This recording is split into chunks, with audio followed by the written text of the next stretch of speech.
Welcome to the North American Squad League, the Grand Finals. Definitely going to be a very exciting night tonight. We have a best-of-7 series, the Valley, going up against Team Ackerman. Before we get any further, I'd like to introduce you to my favorite and some of y'all's favorite casters, G the Akayo and Private Dancer. How you doing tonight, G?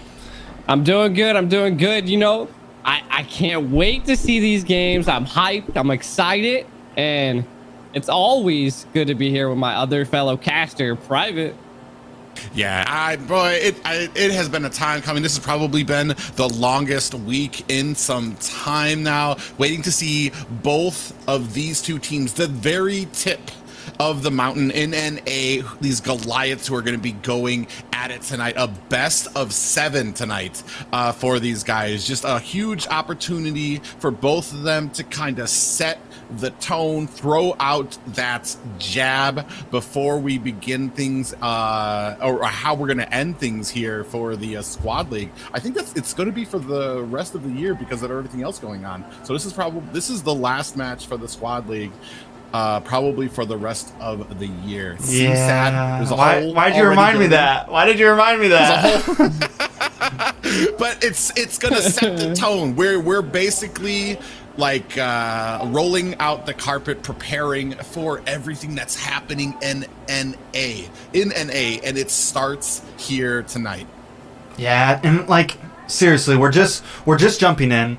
And we're also about to sign off, right? It's going to be NACT qualifiers after this, World Championships after that, but this is definitely not the end of the NASL. I'm so excited for next year and what we're going to bring to the table, but we don't want to get too ahead of ourselves, right? Because tonight we have, like I said, the Valley going up against Ackerman. Now, Ackerman, upper bracket, semifinals, gets completely swept by the Valley 3-0. Ackerman then goes to the bottom bracket, has an insane series up against Deuce Knights, able to pull off the win. I think it ended up being 3-1, 3-2, 3-1, and able to take that win and move back for their possible revenge against the Valley, G.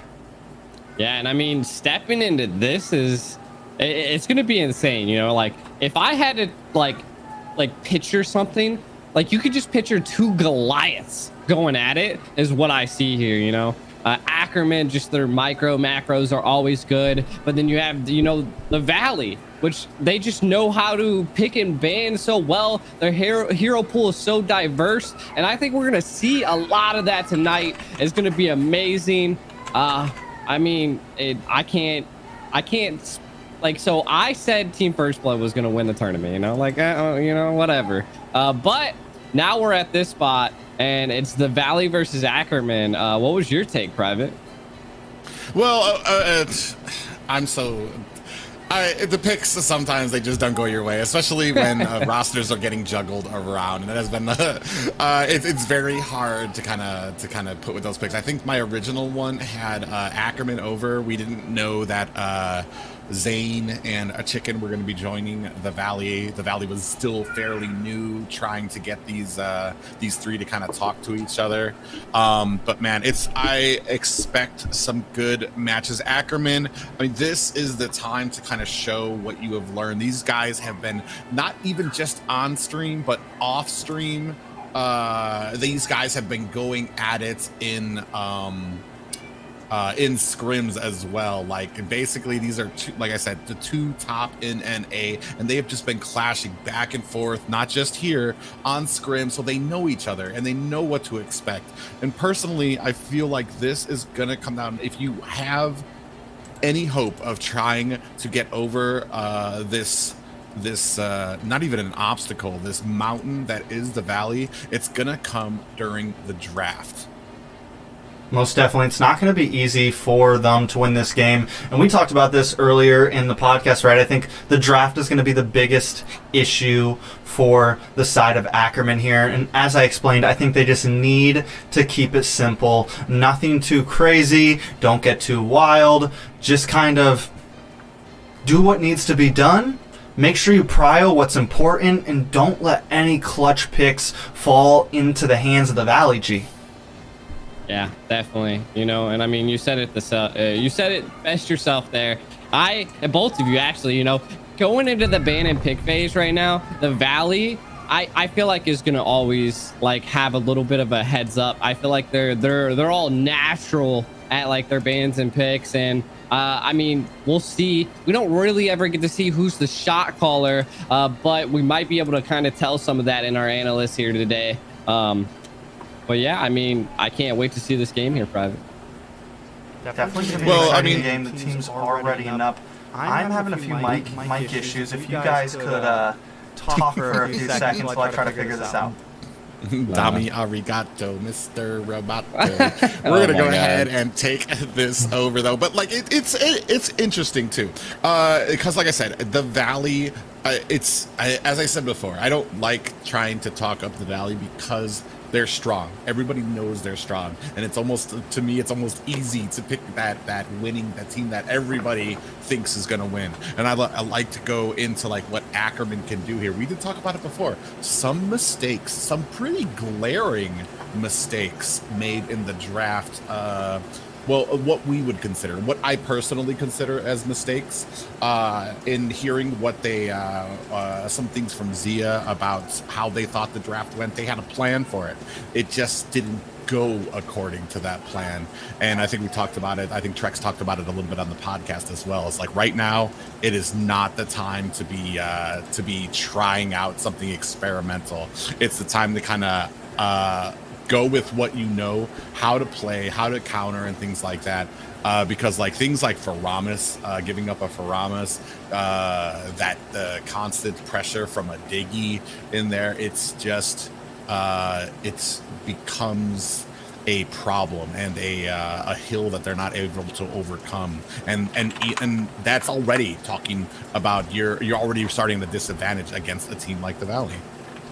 Most definitely. Hopefully this is a bit better for my mic now. We'll see how it goes exactly. I know the teams are still lobbying up, still getting in there. Definitely, I don't think it's going to go easy. I don't think the Valley's going to like hold any punches back, right? I think they're going to take this as serious as possible, go full in, and Ackerman, I think they can keep their draft together. Like in game, we saw them even against Fermies when they were playing against the Valley and they were just kind of disadvantaged. They almost caught them off guard a few times. They almost made some big pulls and were able to get things together and possibly take the win, right? But this time, so I think if they can handle their business in the draft, like when it comes to game, if they stay on their P's and Q's, there is the possibility of them winning some games and maybe catching the Valley off guard and possibly winning the series. And you know, another thing that is going on that I kind of like, a little bit of a other topic. I think, what, Private, you got something to announce here?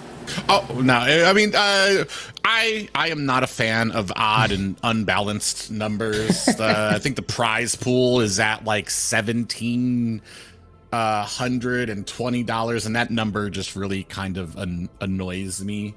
Because I mean, who says like 1720? That just doesn't. It's not a nice round number. So I went ahead. If you guys don't know, we do have a GoFundMe for the league, for the prize pool. It is in the description if you guys are interested in that. But I went ahead, donated to go ahead and even that out to $2,000 here, which I'm actually because man, honestly. I love you guys. I love the opportunity I've had here, and it has been nothing but fun. And what has happened in NA because of the squad league has been immense. So I would be remiss if I didn't try to give some of that back. So I've upped it to about $2,000 now for the entire prize pool, and yeah. I mean, I'm just excited about it. I love the squad league. I love NA, and I love what has been coming and what this has paved the way for in NA. Most definitely. Now I'm looking at these teams. The Valley having a little bit of trouble getting in. We had everybody in. Looks like, I don't know if they're just jumping into VCs, trying to get comms on right, making sure everyone's phones are set up. So I didn't ask, who do you guys give this to? Do you both think the Valley takes this? And the score. And the score. All right. And the score. Yeah. And the score. Oh, okay. Go for it, Private. I want to hear yours first.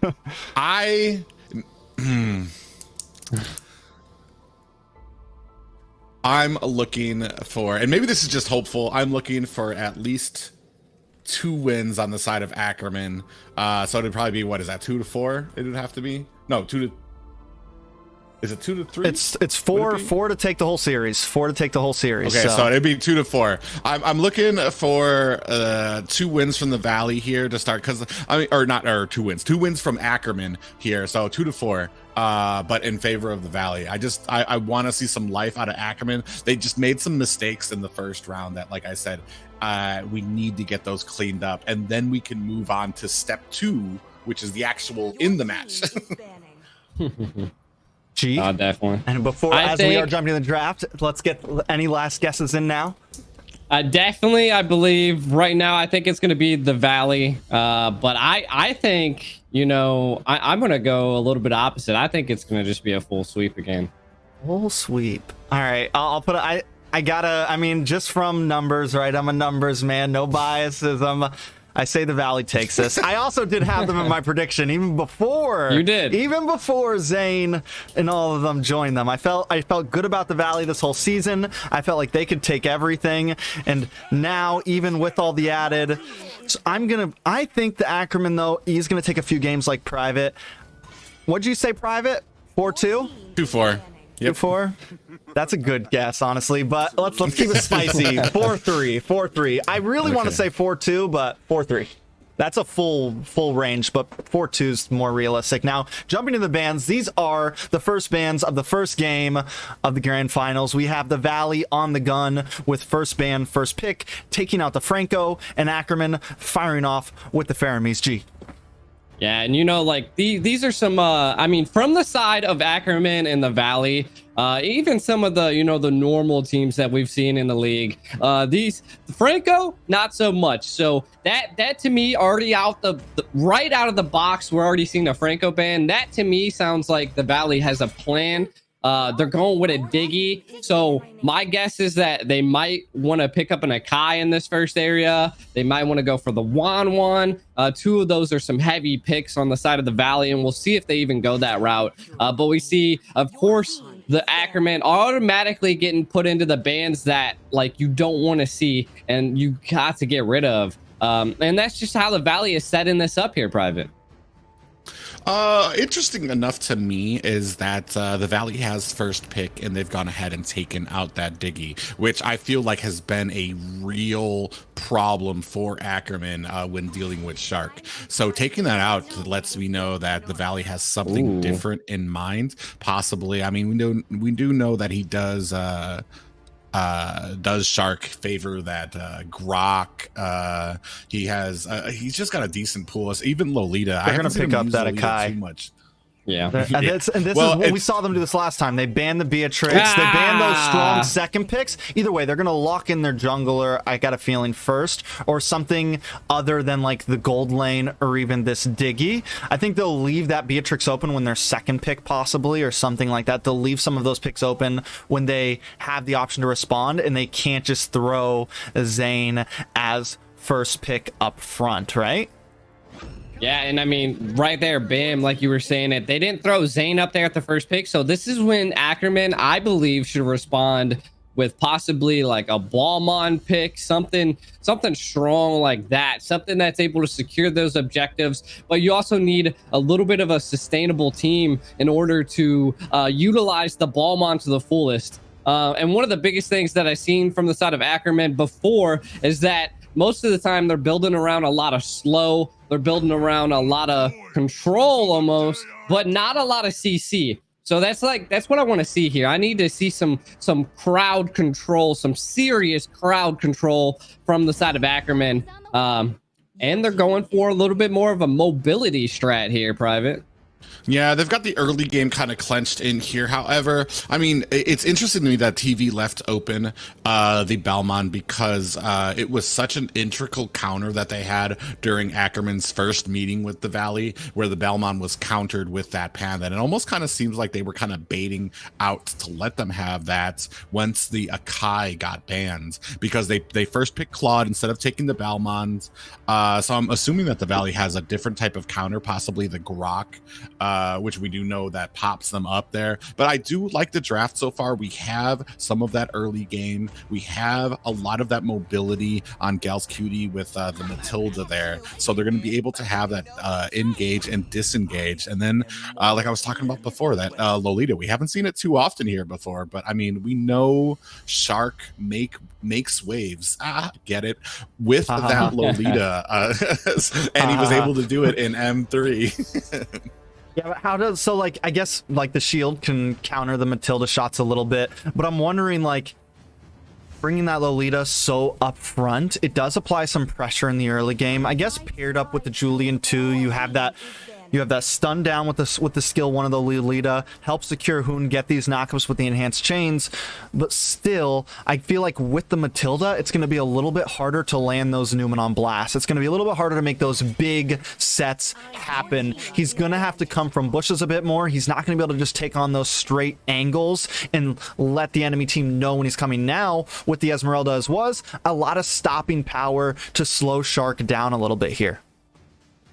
Yeah, slowing Shark down is probably one of the key factors into this, but I feel like what they're going to run into from the side of Ackerman is that Hoon is just always going to be there with Shark as well, which both of them are severe crowd control. Both of them have pop-ups. Well, not so much pop-ups on Lolita, but a stun. Hoon has the pop-up, which is something that counters the Ballmon hard. Yeah. So along with the Lolita and the pop-ups from Hoon, I think maybe Tarzan might be running into some problems here, and he's going to need a really strong frontal.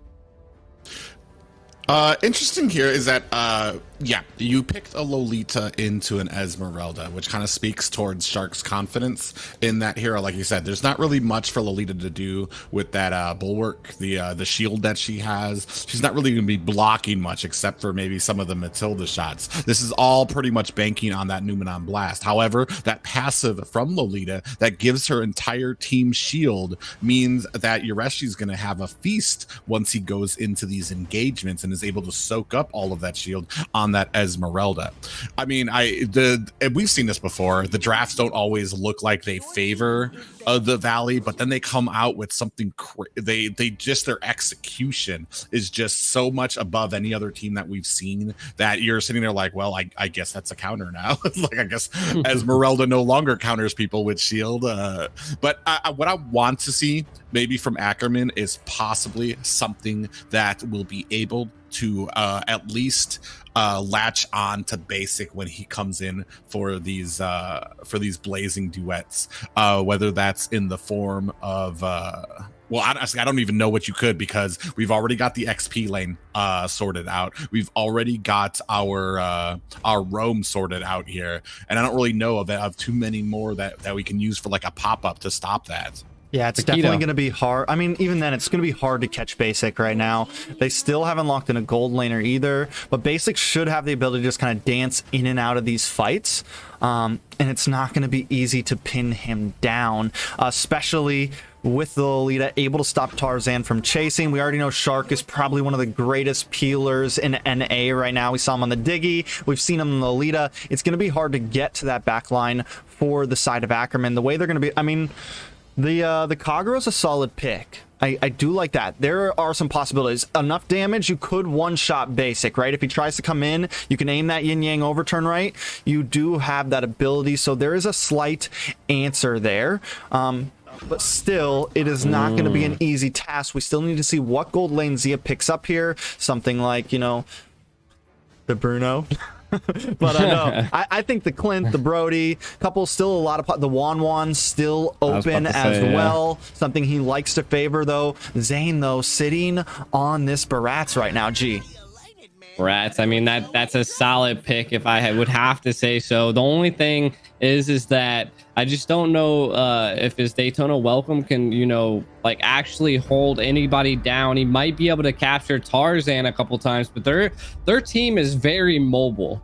So I don't think Mobazane's going for more of being the assassin killer, going in there trying to be the star, I think he's just trying to be in there, get in there, be tanky as he can be, and being able to out sustain Tarzan here.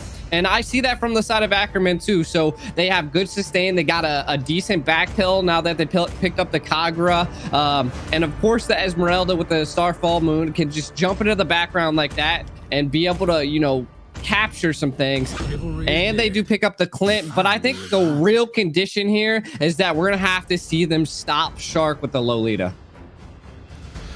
Yeah, all of these picks right now, Shark, Hoon, Zane, they are favoring a very catching somebody, and we've seen this before on the side of the Valley, is that they can slow play up the early game. Once you get to like that 6-7 minute mark, they're gonna try to catch somebody because they know that Ackerman's gonna try to close ranks, try to save that person, and that's where these team fights are gonna fall apart for them. So they're gonna have to play a very tight game because pretty much this entire composition, you've got the Lolita ult, the slow from that, Julian being able to slow you, pop you up, stun you, Barat's doing the same thing with that Daytona's Welcome, being able to slow you, Paquito. I mean, all of these heroes scream CC, but we're gonna get here into the first game, T-Rex. Yeah, this is game one. The Valley going up against Ackerman of the grand finals of the North American Squad League.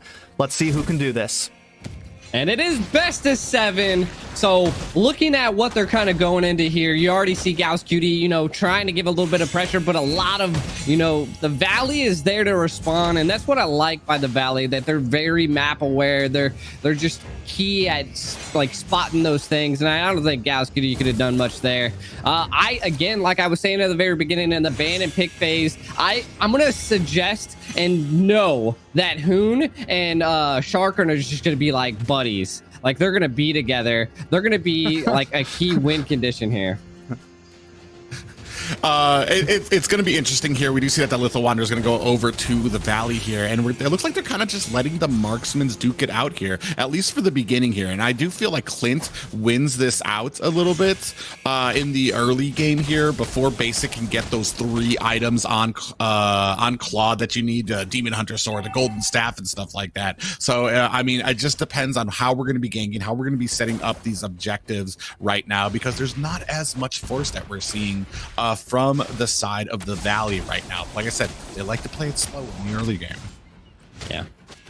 And you know, playing it slow is something they'll end up having to do, right? So one of the biggest things that if I have to suggest the Valley, like a kind of a win condition, we're looking at Ackerman. They just have a decent amount of magic damage. So I'm going to see probably some magic items, but we might have a conflict here. Yato getting cut off here. Able to escape that one, though. So nothing too crazy.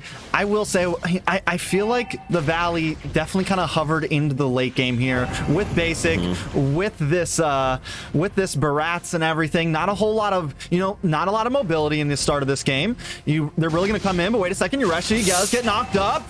Almost gets a knockout strike, but Yureshi is able to dance around that turtle now on the field. Mobazane is going to come in and start this up as Gals and Yato keep their distance, waiting for the moment. Tarzan also trying to find space, but we have seen Fried Chicken now rotate down, and it looks like Ackerman are going to give that up and try to gain a little bit of ground elsewhere on the map. Yeah, I mean, wise choice. I mean, you don't want to go, oh my god, and he's gonna, I don't even know if he's gonna be able to get that in a pop-up. The flicker, Numenon almost lands, but Zane doesn't want to let this go, is going to try to come in here. Nice guiding, nice circling eagle, does land on, able to flicker out of that. No, the Daytona's Welcome does lock on, and there goes first blood. Gal's Cutie goes down, but Yato with the Yang overturn, able to take out Hoon in response. Zia now also coming in, Shark on the run, but they're not going to try to come in. Tarzan decides to go for the gold crab instead. It is a 1-for-1 trade.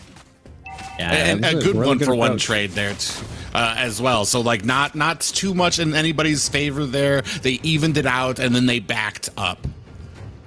Yeah, and of course they had a really good approach. They tried to get that retry off. Tarzan trying to secure a little bit of a steal on the side of Mobazane. I think they might be a little salty here. Mobazane definitely did not give up on that rush last time, and I feel like that's the aggression we need to see from this team. We're already seeing the micro plays come into play, and I mean, we're looking at, again, Mobazane's just constantly invading, and I feel like that's what the Brats was there to do, That is what he's there, and that's how MobaZane takes over the jungle. He's always, it's a battle against jungle versus jungle until they need to get in there for the ganks. Private. Yeah, and right now they are kind of battling it out at mid, just kind of getting their farm right now, still being patient. But like I said, once it hits that 6 minutes, you're going to start seeing a turn from the Valley. They're going to start getting more aggressive. I do like that we have some escape ability on the side of Ackerman. We've been seeing it there. Oh, Hoon almost goes down there, but is able to withstand Yato's damage. Just not quite there yet. Zane, though, is coming in to try to haggle onto this blue buff. Tarzan misses. Not able to secure that. Zane does take the blue buff away from him. That's going to starve Tarzan out a little bit in this phase of the game. Turtle now back up, though, as Tarzan and Gals may actually want to try to take this. Tarzan does still have his retreat along with MobaZane. Maybe a little salty after losing that blue buff, but Fried Chicken has rotated in this battle. Does connect onto Gals. Gals very, very low. Newman on blast does land down, but Yureshi able to dodge it. Daytona's welcome does not lock on. Yureshi is able to get away. Gal QD does re-engage, but the rest of the team just not quite there. Tarzan now on the run as Zane chases him down. Yato goes down. Yureshi able to pick up a kill in the back lane, though, against Fried Chicken, as Zane and Shark now in between Zia and Yureshi. Zane trying to escape. Zia now maybe switching up goals. Does think about locking onto Shark, but Shark gets away, and while all this is happening, Basic takes away the tier 3 in the mid lane. Now, some of the things that kind of happened there, right? I want to go over it just to kind of look at the engage. Like, we've seen that when Yureshi and Zia came over, they just like kind of like they let MobaZane just walk away. Like, they split apart when they should have probably put a lot of focus on him and did a lot of crowd control to be able to do that. And we're already seeing all of the micro plays come into play. I mean, we're looking at 2 towers down in the meantime of all of them trying to gank up in that top lane and to secure something there, Private.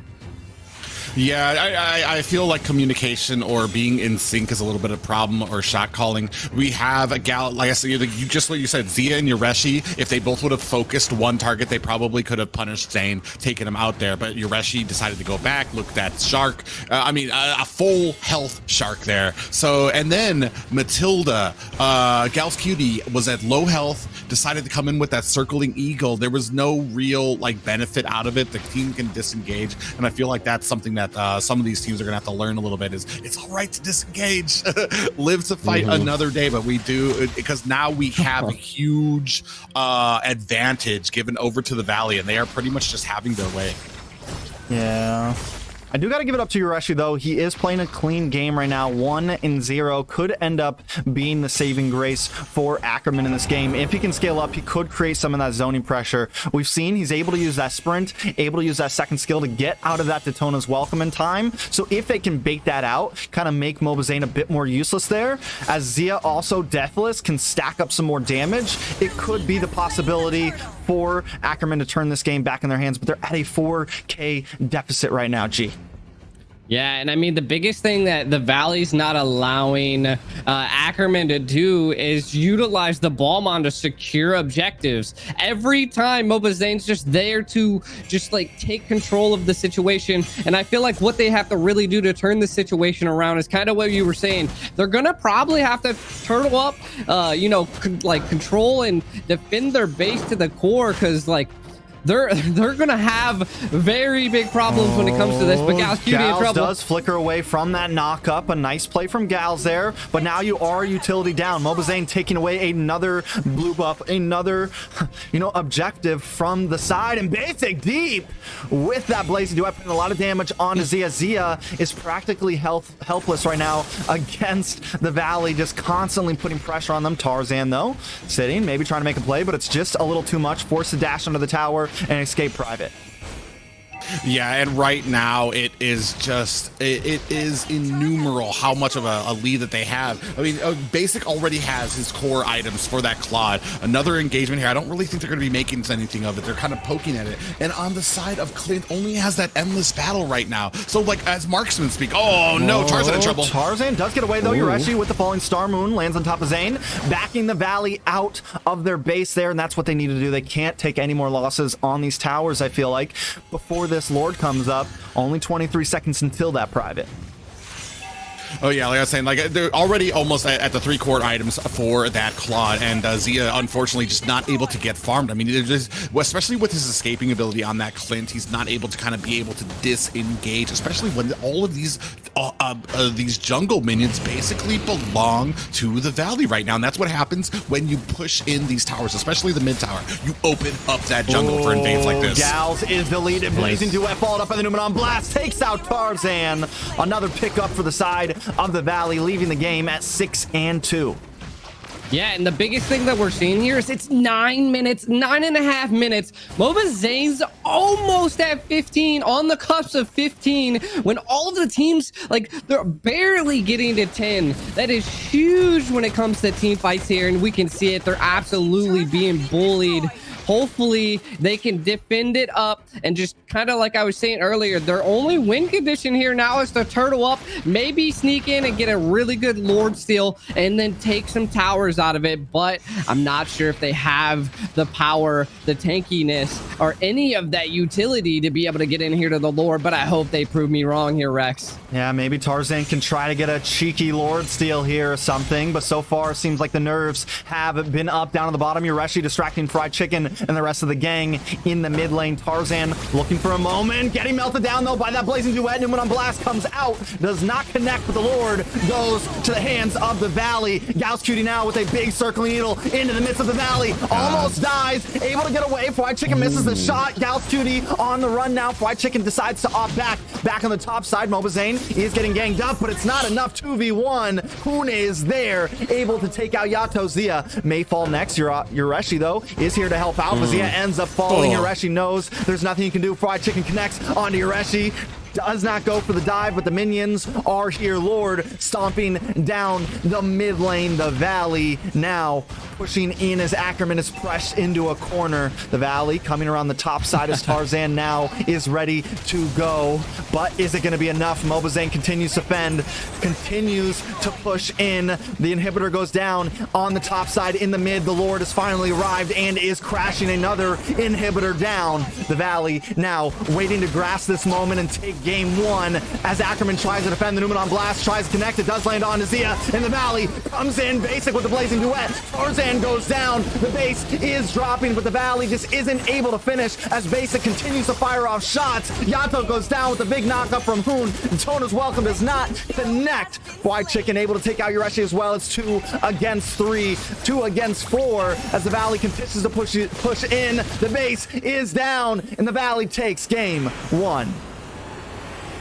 Holy cow. What a quick match. And this is what happens after that it wasn't even 6 minutes. I misspoke. Apparently 5 minutes is the cue for them to start pushing, and after the 5-minute mark, there really was nothing left in the tank for Ackerman, because you've got that Mobazane on that Barats. The only real weakness that he has that early is magic damage, because he doesn't really have any default magic defense on him.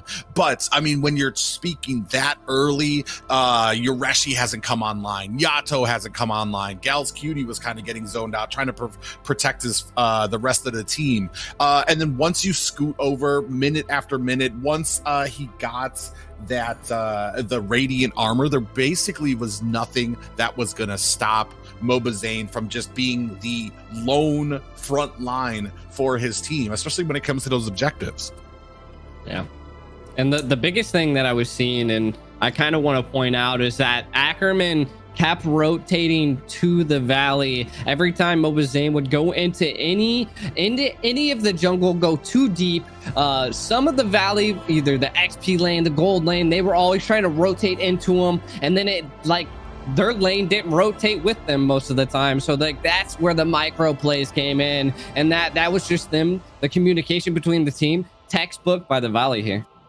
Yeah, very, very textbook at that. And, you know, I kind of wanted to see Ackerman maybe be a bit more aggressive in the early stages, but with the Barats, you know, you're not going to be able to steal anything from him, right? And with Hoon on that Julian, as you mentioned, and the same thing with the Lolita, Tarzan just knew there was no way for him to come in and be aggressive with this Ballman. Not only that, but Tarzan kind of had a few whiffs there with that retreat and that paired up with the lethal counter. Once again, it seems like the nerves are getting to Ackerman a bit here, so I think they just need to take a breath, take a second, and try to pick it up here for game 2. Yeah, I feel like sometimes, and like this is just throwing a shot in the dark, but I mean, if you're hitting such a wall at the objectives, maybe you need to start moving around the objectives. Maybe the objectives just are not for you. You know, we've seen it before. Teams will just let that turtle go, maybe throw one person there to kind of let them think that they're going to be trying to come for it, then invade the marksman lane. I mean, especially after that first push off. It was after they got that first push off with a Barats on the team. You already know he's going to be tanky. There's not much that you can do. It's almost kind of useless to kind of continually try to contest that when you're starting to slip so far behind, and when your best bet might be to try to put some pressure onto that marksman and make them pay for taking that turtle.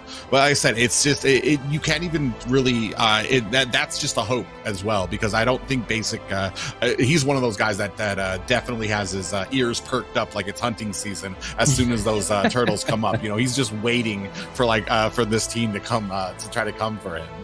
Yeah, and one of the biggest things that I've seen as well is that, like, Tarzan, I'm not gonna lie, like, he didn't know what to do. There was no jungle left. There was no ganks. There was no engaging. Like, I don't know if I've seen any proper shot calling or any of like that stuff going on, because he was just walking in circles. I thought he was like a lost kid on the playground. Yeah, I don't know, but it's not easy, right? It's like, it's hard, like they brought a comp that, you know, can normally kind of thrive well, but I think that Barats pick, it's like, once again, from what I said in the beginning last time, there was no way in. There was no way to do any damage to that front line. And then when they almost did catch Hoon was just slippery that game. We saw Yato almost one-shot and bring it down too. I mean, you couldn't even see his health bar anymore, and Hoon was able to escape. So, you know, maybe it's just those, once again, those small micro mechanics. Ackerman is not able to get those finishes off. Not only that, but Gauss Cutie, there's definitely a couple sus engaged there with that circling eagle. From the very first fight on against that turtle, Gauss Cutie had like 10% health. You mentioned a private, and he re-engages with the circling eagle, and it would have been a great time to just back off. So a little bit of a misplay there, a few misplays across the map, and the Valley didn't make any. So I think this time Ackerman just needs to tighten up a bit. If they're going to do a slow game, if they're going to pace themselves, they need to commit to that. If they're going to play aggressive, they need to commit to that from the very beginning, but also be like, also know how to switch gears, of course. But you guys know what I mean. Yeah, it's unfortunate too, and like it's pretty easy out here in front of the casting mic, because I know in those situations, because I could tell you probably what was going on inside of his head when he re-engaged to try to get back in there, is that he wanted to save one of his teammates, maybe even sacrifice himself so that he can get out there. But I mean, at some point, there's sometimes there's not much that you can do. But we're going to be moving into the second ban phase, and I'm wondering if we're going to see any type of adjustment here, because here's the interesting thing: to get those picks that they had, that very strong Barats comp with all the bans that they had, is that they the Valley banned out what I imagine as very strong picks for them, which would be the Akai, the Diggy, picks that we've seen them dominate on. So if you're going to try to adjust to the Valley, to what they just did to you here, are you going to be letting one of those go to try to adjust your draft here to let one of those free or through? Yeah, I mean, it could be a possibility. To be honest, I think they were attempting to go for that Akai. Like they really wanted that Akai. But Ackerman responded very well to it last game. And I feel like coming into this game, they might be a little bit more selective what they attempt to try to target They're always getting rid of that Franco. But what I think we need to see from the side of Ackerman is that we need to see a comp that we've not seen before. We need to see something that is like unique. The only way I think someone can outplay the Valley is if they completely throw like a blanket on their head, give them something they don't even know what's coming, because the Ballmon pick has been the same thing for the whole season. No, I think you're right, but also I don't think they want to big brain it too much, right? I think that's what they try to do in the past series. I think I don't think they really lost the draft that hard last game. Maybe Hoon on this Julian is just something you don't want to let in, something like that. So they are going to ban it. So that could be one of the factors here. But also from what I'm seeing is like last game, it was just a lot of iffy plays, a lot of things. I did think they had some late game possibilities. I think the Clint could have scaled and eventually bursted down the Barats, things like that. They did have some CC for once. There was just something was off, right? But bans are coming in this time with the Valley in the second slot. They are going to be forced to use their bans on this Valentina, on this Fermis. So maybe Zia will be able to get this Beatrix up front. Yeah, or the Fermis if it's not banned by the Valley. I'm pretty. I wonder if they are going to let that out. I mean, it's the that's the obvious choice, and the Valley works at so many different steps ahead of us that sometimes it's like they'll let the premise through and then throw out a counter that we never even knew was there. Diggy getting taken off the stage, so still that respect, and I personally hold Sharks Diggy way up there at the top of this tier list right now. So I feel like that's still a great ban for them, even with what they saw in the last one. And maybe you're right, Frex. Maybe that's maybe taking that Julian off the table might provide some little bit of wiggle room to get that off of Hoon, who we know is mechanically gifted in the first place, but putting him in the hands, putting that character in the hands of somebody like Hoon, who can aim, who's got those quick swipes that he can use to pop up Ackerman, like it might be the best choice they've made here. But we do see that from Ramos ban coming in first, followed by the Akai. I'm actually surprised the Valley did not pick up Beatrix. They opt to go for more of the Claude, and then they go for the Ballmon. So now we're probably going to see Ackerman pick up the Beatrix, which I feel like should be a solid play. But I feel like, the Valley's throwing shade here. Let me show you how to utilize the Ballmon a little bit better than you did. Oh no, so we saw when they went up against the Valley, and this was kind of opposite sides, the Akai can beat out the Ballman. The Akai can stop the Ballman from using that lethal counter when they're going for objectives. The Akai can work against the Ballman, like Zane did it to them. So this time, Ackerman, I'm liking the draft so far. You get this Beatrix in, you get this Akai in. This could be spicy. I like it, but I also, I don't know, man. I worry about it if this goes into the late game. Yato has proved himself in the Selena, but we've also seen it be kind of an iffy pick for their team. So I do like it. A little bit of aggression in the early game, a lot of possibilities, helps them even more try to secure these early turtles, things like that, and maybe even get some ganks into the gold lane to help feed Zia here. I'll go for it, Private. I agree. The Selena pick is one of those high risk, high rewards, because you have to be playing a very specific game for it to be working as a mid. As a mid, you are putting all of this damage and CC based on the assumption that you're going to be landing those abysmal arrows, that you're going to be ahead, that you're going to be able to be aggressive on this team. And as we've seen it before. If you miss those abysmal arrows, if you fall behind, you have a paperweight on your team that cannot do much. She can't do much from behind. If she's not able to land those abysmal arrows, you've basically taken off this huge chunk of your damage, and you'd be leaving that all on Zia. So, I mean, like I said, one of those high risk, high rewards, but if anybody can pull it off, it can be Yato here. Yeah, and by the side of the Valley, we're seeing target bans, of course, like they're stopping the Dairoth counter. We've seen a respect ban on the Cho, targeting Gal's Cutie. you know, trying to control some of those areas. But I feel like Ackerman's gonna really have to shine and show me this precision on some of these on the Selena abyssal. You know, I need to see some of the abyssal arrows connect. I like the Grok bin because that would have been a good play by the Valley here. I just, you know, I don't know if they're gonna have it. Tarzan's gonna have to do a little bit better than he did last game. I'm gonna need to see some clean jungle control, maybe even have that jungle emblem there, T-Rex. I knew we were gonna, and I almost want to be like Matilda. We already know Shark on the Matilda, just like godly, right? Like, I've always appreciated him, even when a lot of other tanks weren't running it. It worked well for him. It's going to pair well with Mobazane here, help add a bit more speed to these rotations, a little more in and out, maybe dancing around that heavy spin, things like that. Now, what do we see from Ureshi though to deal with Fried Chicken here? He is hovering over the Paquito. Maybe possibly a Uranus, you know, something of that nature. We did see Fried Chicken bring out the Paquito last time against Ureshi. Ureshi though, there's blocking the Gauss. Hold on a second. Amon. What? Is this gonna be that's an Amon?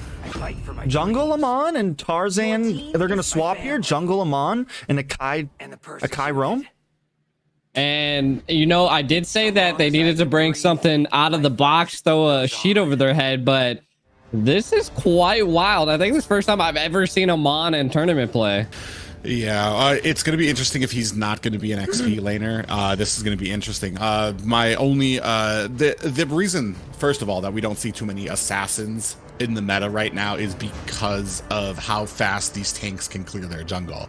Not only clear their own jungle, but then start to invade you. Gal's Cutie has Amon right now, and I'm very confused. They're swapping. So they're swapping. So it's definitely going to be a jungle Amon. However, like I said, they are very susceptible. So there's going to need to be some support from the rest of the team. They're going to need to keep a watch out for, make sure that Mobazane does not just crash the party in there, because there's not much that Amon can do in that early game to kind of offset that with those shards. Yeah. And you know, I actually am a huge fan of Amon. So I want to see this work. I want to see what possibly Ackerman is pulling out and seeing if they can teach me and show me something that is crazy. We're in the finals right now, T-Rex. Yeah, this is definitely spicy as we jump into game 2 of Ackerman against the Valley. The Valley is up 1 game in a best of 7. Can Ackerman turn this around, or will the Valley continue to roll forward? Yeah, and right now we do see. Oh, yeah, look at that party at Blue. So they definitely are going to give him some support in that early game to make sure that he can kind of keep up with the rotations here early. Yeah, I don't think it's going to be... Now, Stark is going to continue to hassle, right? And the only problem with picking up this Amon, what I'm scared about for the side of Ackerman here, is going to be like the possible invades, the possible pressure that the Valley is going to bring in this early game, maybe mid game. They do have the Akai with the heavy spin, but until level 4, he is kind of useless. So if the Valley, and as we're seeing right now, can just consistently harass, it's not going to be easy for Ackerman to withstand that. Yeah, and I mean, that's what they did perfectly last time. They excelled, and all you can see is Shark is being Tarzan's buddy, even though he's on the opposite team, you know, like they're just absolutely giving vision, control over the map, and, you know, Ackerman's trying to respond to that, but can they? That is the biggest question that I have to say, because look, bam. Yeah, Mobazane coming in here with a heavy spin. I'm not sure who got that minion, but still already showing this early in the game, that pressure that he's going to start mounting for their jungle. Yeah, and it's going to be a lot of pressure, and none of that. Like, Shark is... This is what we're going to do. We're going to see him on this side of the map the whole game. He knows he can... with the mobility that you get from that Matilda, he knows he's always going to dodge the arrow. He knows... I think the only way that they're going to catch him is if they can set a nice ambush for him, trap him. But even then, it is not going to be easy. He has the Purify on right now. He's pretty much going to give vision for Zane this whole game, G.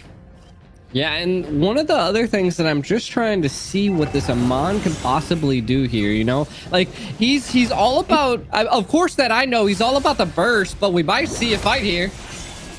Yeah, heavy spin does come on, and I'm not sure that they're going to be able to contest this. There goes the ult from Zane to go ahead and secure that turtle, and I mean, no deaths on their sides, but I mean, that's mostly because the Valley just decided not to engage, got the turtle and got out and moved on with the rest of the game, because like I said, they like to play it slow. 5-6 minutes is when they like, that's their sweet spot for trying to make the charge.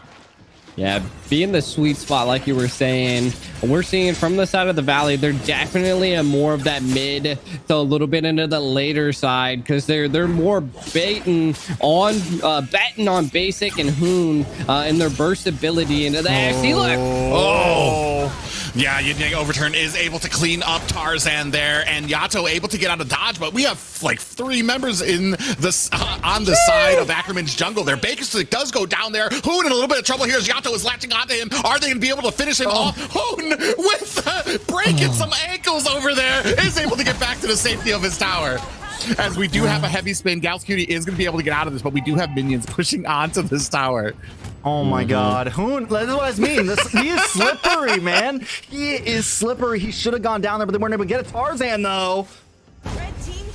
Yeah, he does get taken out with that endless shards there, but Tarzan gets taken down as well. Mobazane still trying to clean the clocks here. Oh, no. Gals Cutie trying to get to the safety of it, but that is a beautiful ult by Zane there to kind of try to be able to establish right now. We are at a 2-5 game right now. Listen, yeah, man, no, that was definitely speechless. Here comes Yato, maybe, though. Yeah, Yato's nice spin onto Yato. He's not going to be able to get out of this, especially with Hoon coming in there with the Yin Yang overturn. There's no wave clear in the mid. Yato not able to keep up with Hoon right now, or Shark clearing the mid lane, and it just gives Hoon and Shark the advantage earlier when they were just camping in that orange buff jungle. We still see Yato just trying to like clear wave, you know what I'm saying? And they are just so ahead right now in the rotations and the invades, everything. Ackerman just really struggling to keep up. Yeah, and go ahead.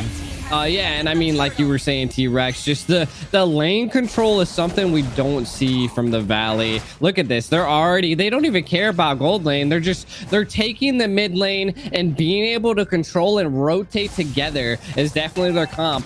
Hoon's always with Mobazane, if not with Shark, and they look like they might be setting up for a collapse on a Gals Cutie and Zia here in the bottom.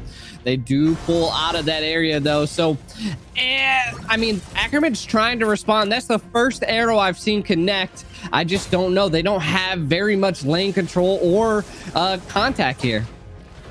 Yeah, we do have a little bit of engagement now. Yureshi trying to get some champ stamps on in there. Heavy spin is not really connecting on too many of the players. I think it was used more as a disengage. We do have an abyssal air that lands onto Mobazane, but they are starting to push now. These minions are going to be taken care of by the side of Ackerman, but I mean, right now, basically cleaning out the jungle for Ackerman. Oh, and Basic gets the kill onto Zia. This is definitely rough. Zane now picking up another kill. Ackerman falling behind majorly this game, almost worse than last game right now. We're sitting at a 6k gold deficit. Looking at the items right now, Mobazane already has a cursed helmet in. I mean, look, very much so ahead of Tarzan right now, about 3,000 gold lead on him. And in the gold lanes as well, Zia with those 2 deaths falling behind on Basic for almost 1,000 gold. Basic already has the DHS in. Basic, though, is taking a bit of damage from Tarzan, but should be able to get away from this. What? How did Tarzan not hit an ult on that? I think he already did. That was crazy. No, his ult it's available. Oh. That is crazy. No, his ult was available when chasing down Basic there at the bottom, and I just think Basic again was a little slippery and just dodged it. And then this is like, look, Tarzan's just now sitting here, not able to do much. Oh, what a beautiful snipe into the endless shards there. Is able to take out Shark, and man, that was a thing of beauty there. Yeah, but they are going to lose a tower for that. So even when the Valley loses something here, they're able to get something back. Now, with that, we do know, even with those 2 deaths on Zia, there is still a little bit of damage with that sniper. Still some possibilities. They do have the CC. I think the major thing is, what are we going to do with Tarzan and all this? At least normally when you pick up a Ling or something, or some of those other assassins, you have the ability to split push if his damage falls off. But with this Amon falling off like this early in the game, it is not going to be easy easy for him to be valuable anywhere on this map in my eyes. No, exactly. Yeah. And there's a lot of conditions for you to be able to do the damage that you need for those endless shards to actually be productive. And you have to already have a decent amount of shards on the ground. We do have a heavy spin onto basic here, and they are going to shotgun him down along with this tower. But we do see an invade by the side of the valley here. Spinning away is MLBB here. They're going to go ahead and pick up that blue buff there. Yureshi in a little bit of trouble is going to go ahead and use those dashes to get out of the way. Hoon connecting with Shark, and they are at the top lane looking to take that tower while at the bottom. Big spin on the Tarzan. The shards come down, but it doesn't do enough damage here. Zane is trying to get out of the way using that dash. Another spin there, and he is going to safety. And again, I gotta state the level difference. We're looking at level 12 versus all of them in single digits right now, and 7k gold on the MLBB. He is just absolutely becoming a Farmville monster. Yeah, it's not going to be easy. Ackerman, though, I think they still have a chance here, right? There are still some possibilities. They just need to catch them off. They just need to, you know, dodge some of those umbrellas, dodge some of that burst damage from the side of the valley. And if they can make these team fights last out, if they can make this game last out a bit longer, they will get that damage back. It is just a long uphill road to get to that point. And the question is, they haven't been able to get there in previous games. Can they this time? Yeah. I mean, they possibly could. What I see from the side of Ackerman is that they do have a decent amount of control, a little bit of single control, and then with the Akai, they have a lot of crowd control. So maybe into the late game, they could turn tides very well here, Private.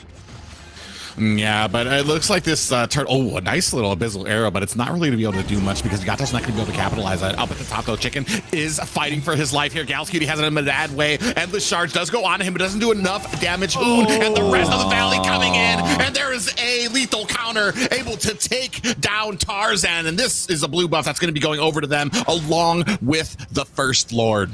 Yeah, with Lord crashing down, and there it goes right there. Like that's the point right now. When the gold lead gets to this much this early on, we're looking at 8,000, right? Like it's just, even when you get those amazing picks, when Galscutie is able to pin for White Chicken in, Zia not able to finish it off. Yureshi though, sitting in a bad spot, may get caught out here. Yeah, it's a duo onto Yureshi. We do see that Circle Eagle go onto him, and he does take a heap of damage. Hopefully, Shark's not going to be able to take him out by himself. Yureshi trying to get out of the way, but he is still in between three players of the valley here, so might be in a little bit of trouble. You see Fried Chicken does get taken down by Zia there. They are able to take down this Lord. MLBB coming in to try to guard out this next tower. We are left to only inhibitors on the side of Ackerman as the rest of the valley is starting to move in. Yureshi in a little bit of a bad way. He's going to get cornered here. They have the flank on him. I'm not sure if he's going to be able to get out of there. But yeah, he's trying to. Here comes the lethal counter, and now a spin. Yureshi does activate that sprint. Here comes the blazing duet, and they are not able to get onto Basic, who uses that battle mirror image to get himself to safety. Another abyssal arrow does go wide there as Shark putting on a little bit of a zoning for the rest of Ackerman.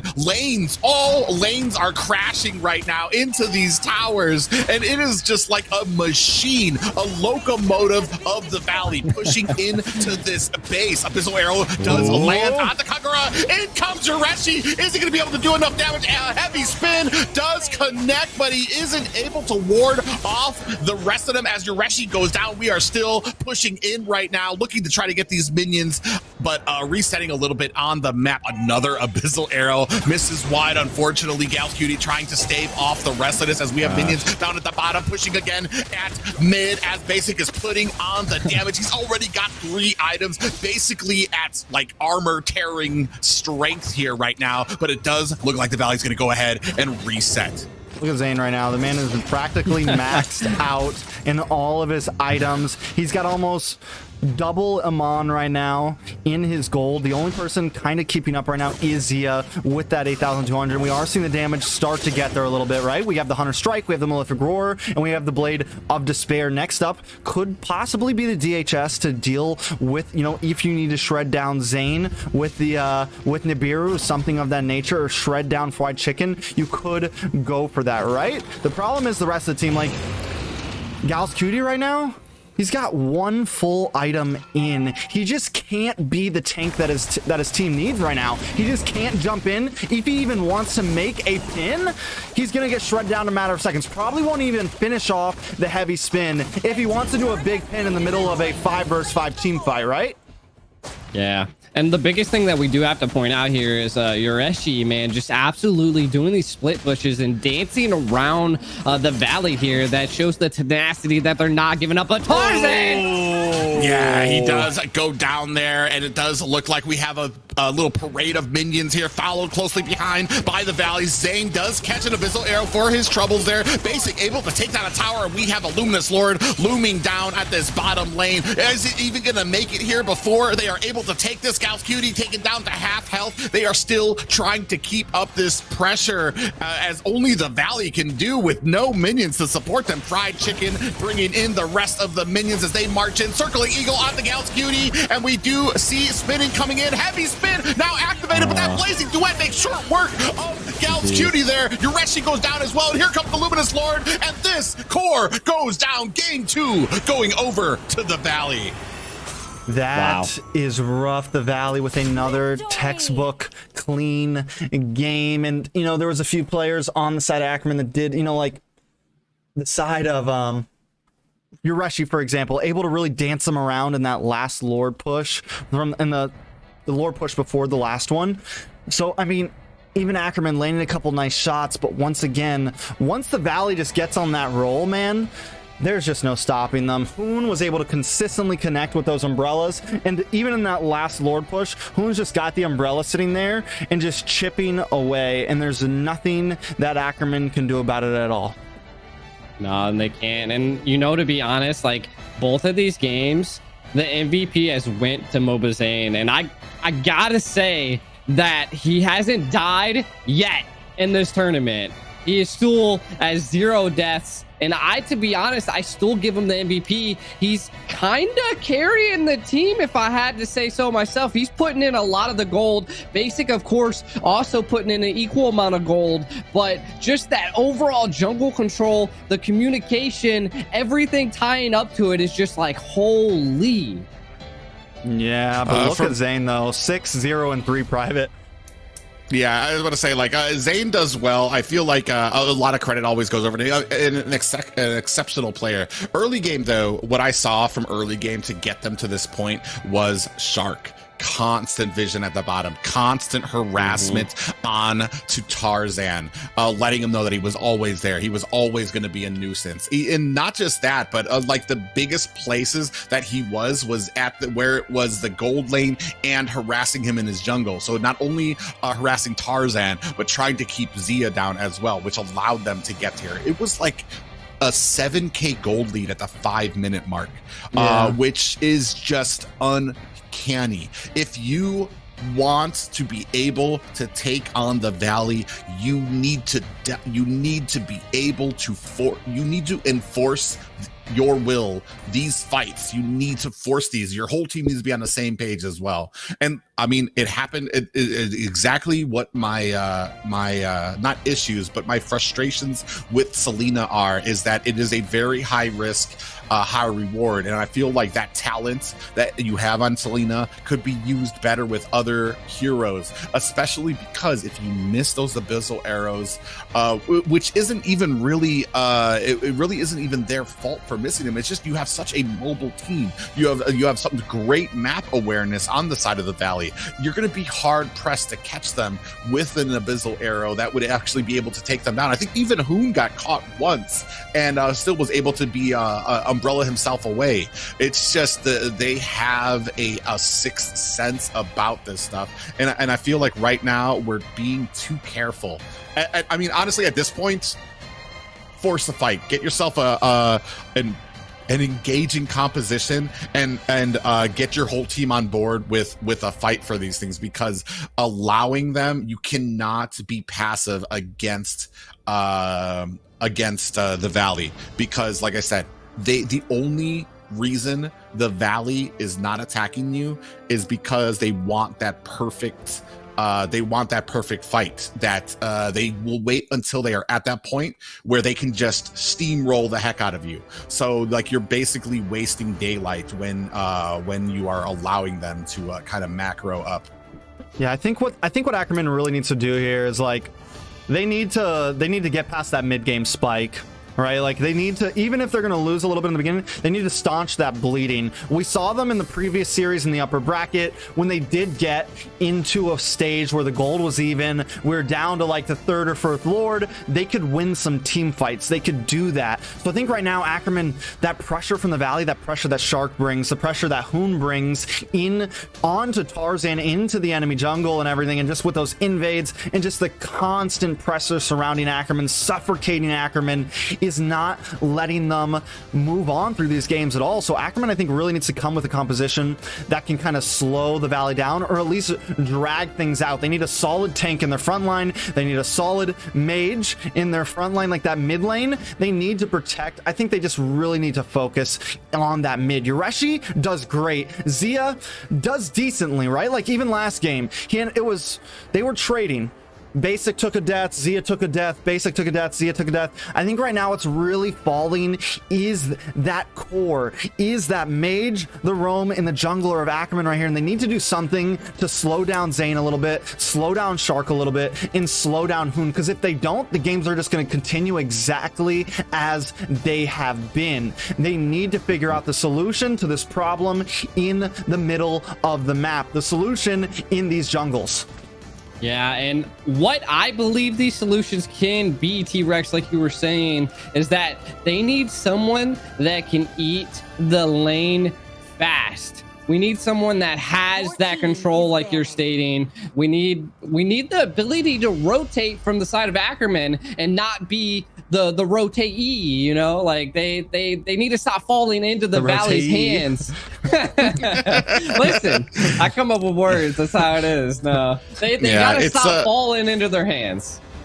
It is a suffocating team to play.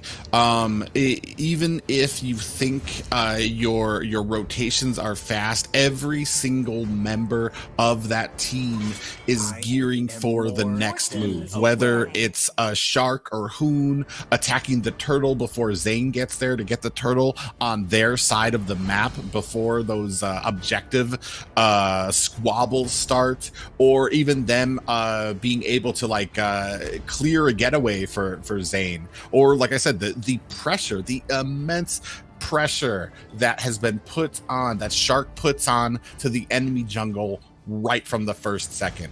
And then depending on the type of game that they're playing, he'll either move to the marksman lane or continue that pressure on into the onto the other side as well to kind of choke out the rest of Ackerman right there. But I mean, there has to be some type of answer, and it's almost like trying to tell I don't want to use the wrong metaphor here, but I'm just saying, like, this is a tough team, and you need to be on all your P's and Q's. I think one of the things I saw in the last game was that I saw an Endless Shards go on to Balmond, who was already at like 75% health. Like, of all the targets you could have used it on, Balmond is not it. Especially, I checked at the time, he had radiant armor, so it's like, why even waste the finger strength for that? Because like there's other targets that you could have gone with that. Even which rounds down to other things that we've seen, which is kind of the decision making, the keeping calm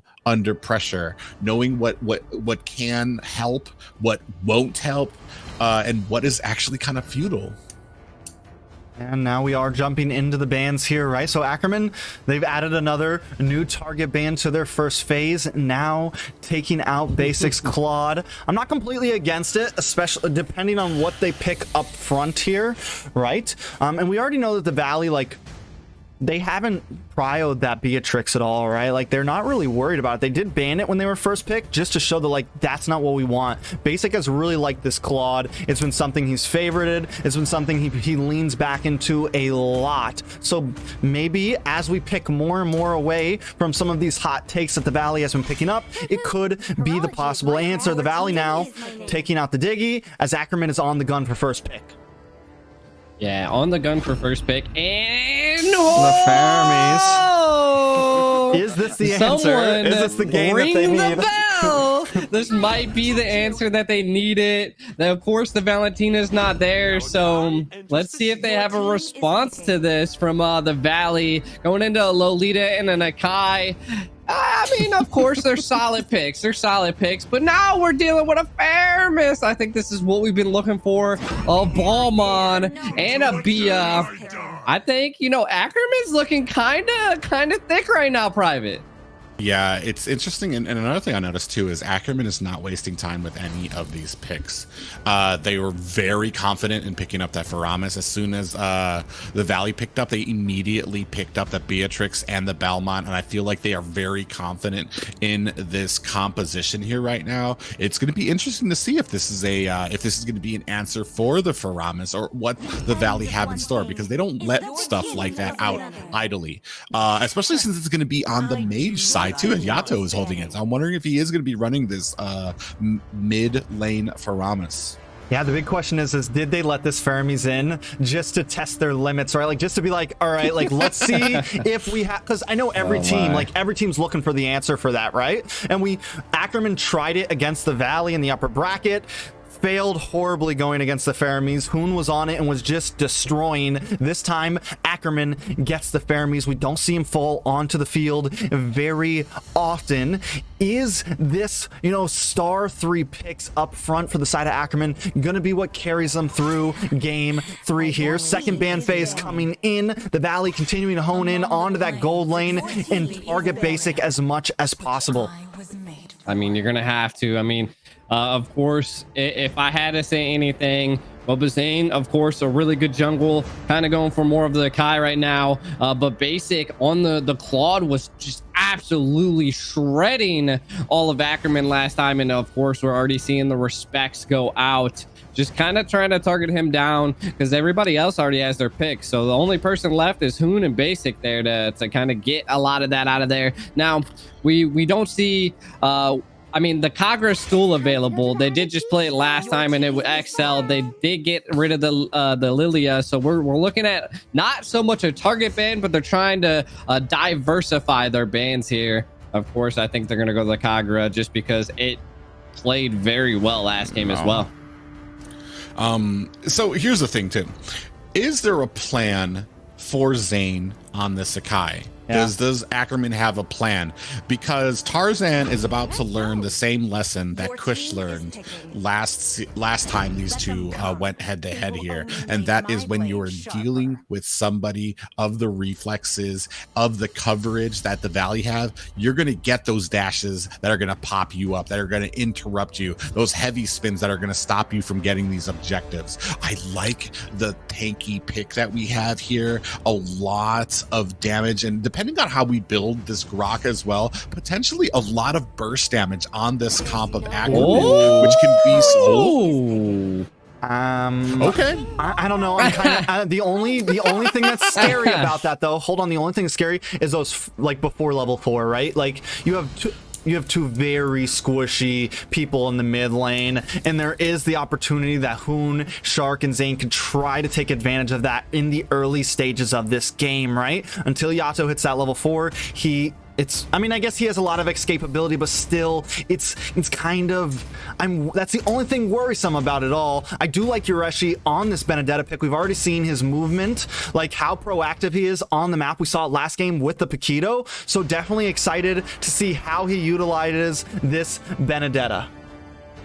Yeah, and to be honest, we are going into round 3 right now. Currently, the Valley has two Ackermans, 0. But I kind of want to shut the field for you guys right now here. You know, I'm looking what we seen Uresi do best last match was that he was able to bait out the team of the Valley. I feel like if there's any way to win right now, is you're definitely gonna have to bait the team. You're gonna again have to pull the Valley into your grasp. So we're gonna see, I think, a lot of invades, maybe a little bit of like a side target to kind of get their attention and maybe go for it. And that's why they have the Benedetta. Maybe that's also why they picked up the Raft, to have that speed, to have that peel, and then also have the heal on top of the Cold Altar. Already being very aggressive. Mobazane taking some damage. Yureshi with first blood. A nice aggressive engage in the start of this game. Gals Cutinado continue to fend them back. So finally, Ackerman taking a statement in the first minute of a game. I like it. I like the aggression. This is what I've been wanting to see from them. You already, right from the beginning, Yureshi in that back line, cutting the line of fried chicken there, and then able to kind of coverage on there. Now you see Tarzan coming in here. Yeah, Was he able to pick that up? No, Mobazane gets the Retri. Mobazane got able to do it. Luckily, he had Retri, but still, the pressure, right? You now take another camp from Mobazane in this top side. Tarzan is going to be in his face, I feel like, this whole game.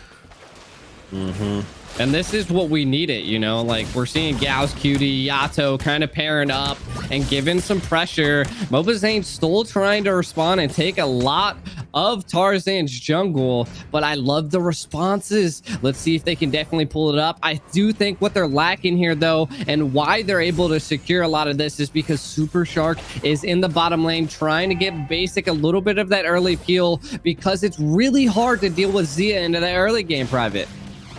Yeah, and that's where we're gonna see as we start. Can we keep up this aggressive? Yato is being latched onto. Is gonna have to activate that Shadow Stampede, and not much coming out of it. But we are starting on the turtle. Yeah, and Tarzan does have a nice position on it. Mobazane not even gonna go for it. The health bars are just a little too low, and they decide to opt elsewhere on the map. They give up the first turtle.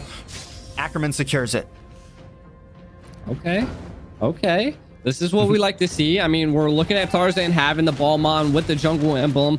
Being able to finally secure that first turtle is a great step into the right direction here. Now I want to see them. Don't give the Valley any breathing room here. We want to see something good, but Shadow Stampede, Holy Baptism, Nibiru's Passion with a nice combo, but Shark able to flicker out of that. Back of the top side, though, Tarzan is trying to give the works to Mobazane right now. Fried Chicken also fending off as Yureshi has Tarzan's back. Still only one death on the field, but Ackerman holds the gold lead. Well, and here, this is why the side of the Valley could be so dangerous, is because they read that they weren't going to be able to get that turtle, immediately went for buffs and started rotating. This is what I was talking about with that first game. If you're not going to be able to get the turtle, don't force it. Don't force those objectives, move on. And that's what's going to keep them on in this game. However, looking so good right now is Ackerman with this aggressive stance, these rotations right now. They just need to keep it up. Yeah, and one of the biggest things that we were talking about earlier is that Yato just didn't have the ability to rotate most of the times, and we're seeing, look, now they're punishing that mid lane when they have such a huge presence in the bottom trying to get basic here. Yureshi did rotate down, but down in the gold lane, though. Talk about the pressure. The Holy Baptism lands onto Basic. Not quite able to secure the kill. Bazia taking a lot of gold plating. Tarzan now also chasing down Shark. Will he get the pickup? Does have the lethal counter. Doesn't even need to use it. Caught in between. Gets knocked up from Zane. Heavy spin. Locks on. Tarzan, though, still up. Basic trying to finish it. Yato, though, with that Cult Altar giving just enough sustainability. Zane goes down. The turnaround is here as Ackerman prevails with 3-0. Now moving on to this blue buff. Was this a possible mistake to let out that Faramis? We're starting to feel and see the punishment that you get with that Cult Altar, the sustainability. Because even when Ackerman is behind, you're just one Cult. Whoa! That was close. Did he get that? Oh, that was real close. That would have been something else. I would have lost it. GG's, end game. I know you're winning, but come on. Now, Tarzan, though, continuing to be aggressive. Zane getting pulled back by the Shadow Stampede. Holy Baptism to seal the deal, and Yureshi picks up that kill. Fried Chicken now up against the wall, quite literally, as Yureshi cuts this lane. The rest of Ackerman moving down to the mid lane. I just want to say Mobazane's died more in this game than he has in any of them, and this is good to see from the side of Ackerman. From the side of Valley, they're trying to fall into that very aggressive comp that they were doing last time, but Ackerman learning and doing what they like the Valley did to them. But Gauss Cutie, Gals and Yato are such a combo right now. Gold lane on the bot side, falling. Not to mention, I was excited to see Yureshi play on this Benedetta and see his proactiveness on the map, and he has definitely brought it. He has been everywhere from top to bot side to every buff. Now locking on Hoon. Shark though with the Hoon on blast. Does not connect. Yato brings out that Cult Altar, giving enough sustainability once again on Tarzan. Tarzan though taking too many shower shots. And Yin Yang overturn seals the deal. Now Fried Chicken rotating down. Gets that falling Star Moon on top of Yato. Yato, though, able to get out. Yureshi, though, with that Electo. Final blow. Able to get the kill onto Hoon. Goes down, though, to Super Shark. A 2 for 1 trade on the map. How do you feel about it, G? Man, I mean, both teams are actually showing the tenacity that I love to see in these types of fights, and I'm glad that it's more of like, you know, they're both going at it. It's not so one-sided, and you can just see the fire and the passion from both teams here. Again, what we're seeing from Tarzan in this game is what I like to see out of a Balmon, and you said it better yourself. You know, Yureshi, his presence everywhere has been nasty. That Benedetta is just there. And I feel like that is what's allowing Yato to be able to rotate and roam here. They do secure the turtle uncontested, though, Private. Yeah, but here's the thing. 5-2 right now. A dominating early game for Ackerman. Less or about 1K lead for Ackerman. And this is just because of the way that these guys farm. But a little bit of aggression here. Zane might be in a little bit of trouble trying to escape from that invade. Oh, Yato kind of uses that Cult Altar maybe as a possible dive mechanic. Not quite able to complete it, though. Zane may get locked down here. There is no Holy Baptism anymore, though. Zane with the heavy spin. Newman on blast. Coming in from the bush. Does not connect on anyone. Yureshi, though, trying to get away, able to get away. Shark taking a bit of damage, but Ackerman just not able to seal the deal on that engage there. And like you said, even with all of those objectives to the side of Ackerman, even with the gold plating on the gold side tower down, still barely a gold lead for Ackerman. Basic now coming on to Gal's Cutie, gets pulled under the tower, not quite able to finish off Gal's there. Yato looking for a moment along with Tarzan. We got to keep our eyes on Chicken as well, trying to find that angle and be a nuisance. Zia taking that top tower now. Tarzan invading, taking the blue buff, locking on to Zane. Zane in a bit of trouble, pops the emo and goes down. Yureshi picking up that kill.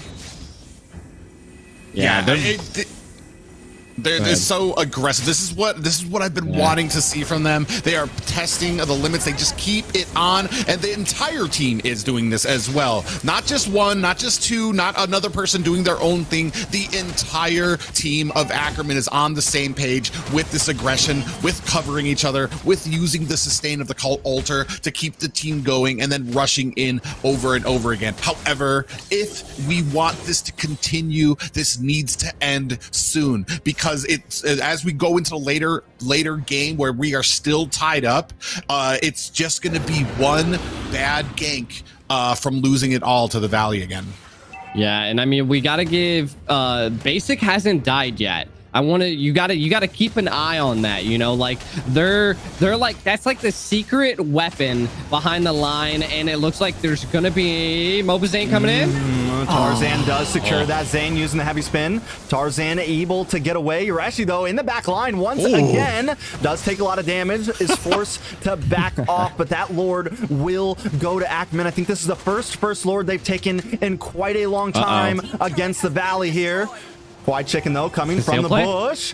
Hoon does get the pick off onto Gal's Cutie there. Tarzan, though, coming onto MLBB Zane. Tarzan trying to get the finish. Not quite able to do it. Zane finally does go down, and now Tarzan is on the move onto Hoon. Comes back onto Chicken as Lord is still coming. 2 for 1 on the map. Lord crashing down the mid, coming towards this tier 2. Ackerman want this. They need a win under their belt. Fried Chicken trying to fend them off, taking a bit of damage, and the tower falls. Lord still up with about 100% health. Basic ready to help defend. Tarzan takes a bit of damage from Basic along with Yureshi. They decide to off back. It's just too much of a hole there, too much of a funnel, and they don't want to get killed off. Yeah, I mean, this is something we were seeing from the Valley, and I mean, what we're seeing from Ackerman is not allowing the Valley to breathe. The constant pressure, the constant engage. This is where it's gonna really have to show, though. Now you have to dive pretty deep into the Valley's lanes in order to control anything, and I gotta see them keep the control up. Can the next Lord, you know, go to the Ackerman again? Can we see that happen? Is what is going to come down to. Yeah, but what they aren't doing, what they need to start doing is take advantage of these towers that are down, invade that jungle, starve them out. Don't leave a single minion for them to be able to kind of get up on. Once you do that, heck, just ignore your freaking jungle and go in and try to get another aggressive pull. But another little bit of a fight here happening at mid on the side here by Yureshi. Oh, Yureshi almost gets caught off there, able to phase through that heavy spin though. Blue buff does go to Tarzan once again. A nice stun on a chicken, on a shark. Tarzan though in the back line trying to lock on a basic. Chicken goes down. Basic on the run. The Cult Altar gives him the sustainability once again. Ackerman bringing in the pressure in game 3. The middle inhibitor falls. They have one Canyon minion. I don't know if this is where they want to push it, but they are coming in. Zane brought down a half health already. Taking out Tarzan, picking up the kill. Hoon able to go down next. Shark stands alone in this game. Will go to the side of Ackerman. One wave coming down the mid. Not enough time. Why Chicken will not be able to do this alone. Game 3 goes to Ackerman. Oh, we have ourselves a series here. We got ourselves a series, boys. Hey, that's that one that you did say, Private. That's the one you did say. I think I said 2. He said 2. So, Did you say we're 2? still, Okay, yeah, we're gonna get. one of 2. I'm hoping for 2. And honestly, be aggressive. Be aggressive, bro. That is exactly what I was looking for from Ackerman, and I saw it as soon as they picked up that Rafaela. I'm like, oh, if you're gonna be aggressive, now is the time, especially with the Faramis behind you to keep you going, and especially the early game aggression from Tarzan. They never let up, and they do what the Valley has been doing to other teams. However, they're gonna need to find another comp for it. But like, look at these stats right now: 517 on Tarzan. But the big story here is what they were able to do to be able to shut down MLBB here as well. Yeah, but the question is, right? We're never going to see Faramis on the map again. We can guarantee that. But even without the Faramis, right? Like, I like Gals always does a pretty decent job on this Rafaela. I was a little bit worried thinking they were going to be a bit too squishy, but they were able to pull it off with Tarzan behind them. So I think this is something they may want to bring in again. Maybe put Yato on that Lilia instead. It pairs well with the slowdown. But before I get too far ahead of myself, Tarzan, as you said, with the MVP, but Yato 1, 0, and 10 as well. And even Yureshi on that Benedetta, able to just consistently harass into that back line, escape sticky situations, and bring an effect to that field in such a manner. Yeah, in such a manner they did. And I was blown away. Yureshi's like roam was just on point, and then Yato just having the Faramis was such a strong pick out of all of this. Like you were saying, I don't think we're going to be seeing that picked anymore just because of how well it played. So going into the next game, we'll definitely see how it turns out. I mean, we're looking at, I think the morale boost is on the side of Ackerman right now is looking good. I think the fire is now lit, and I think, you know, maybe even if they don't get the Faramis pick, that they'll go like how Private said. I think we're going to see definitely a 2-2 here.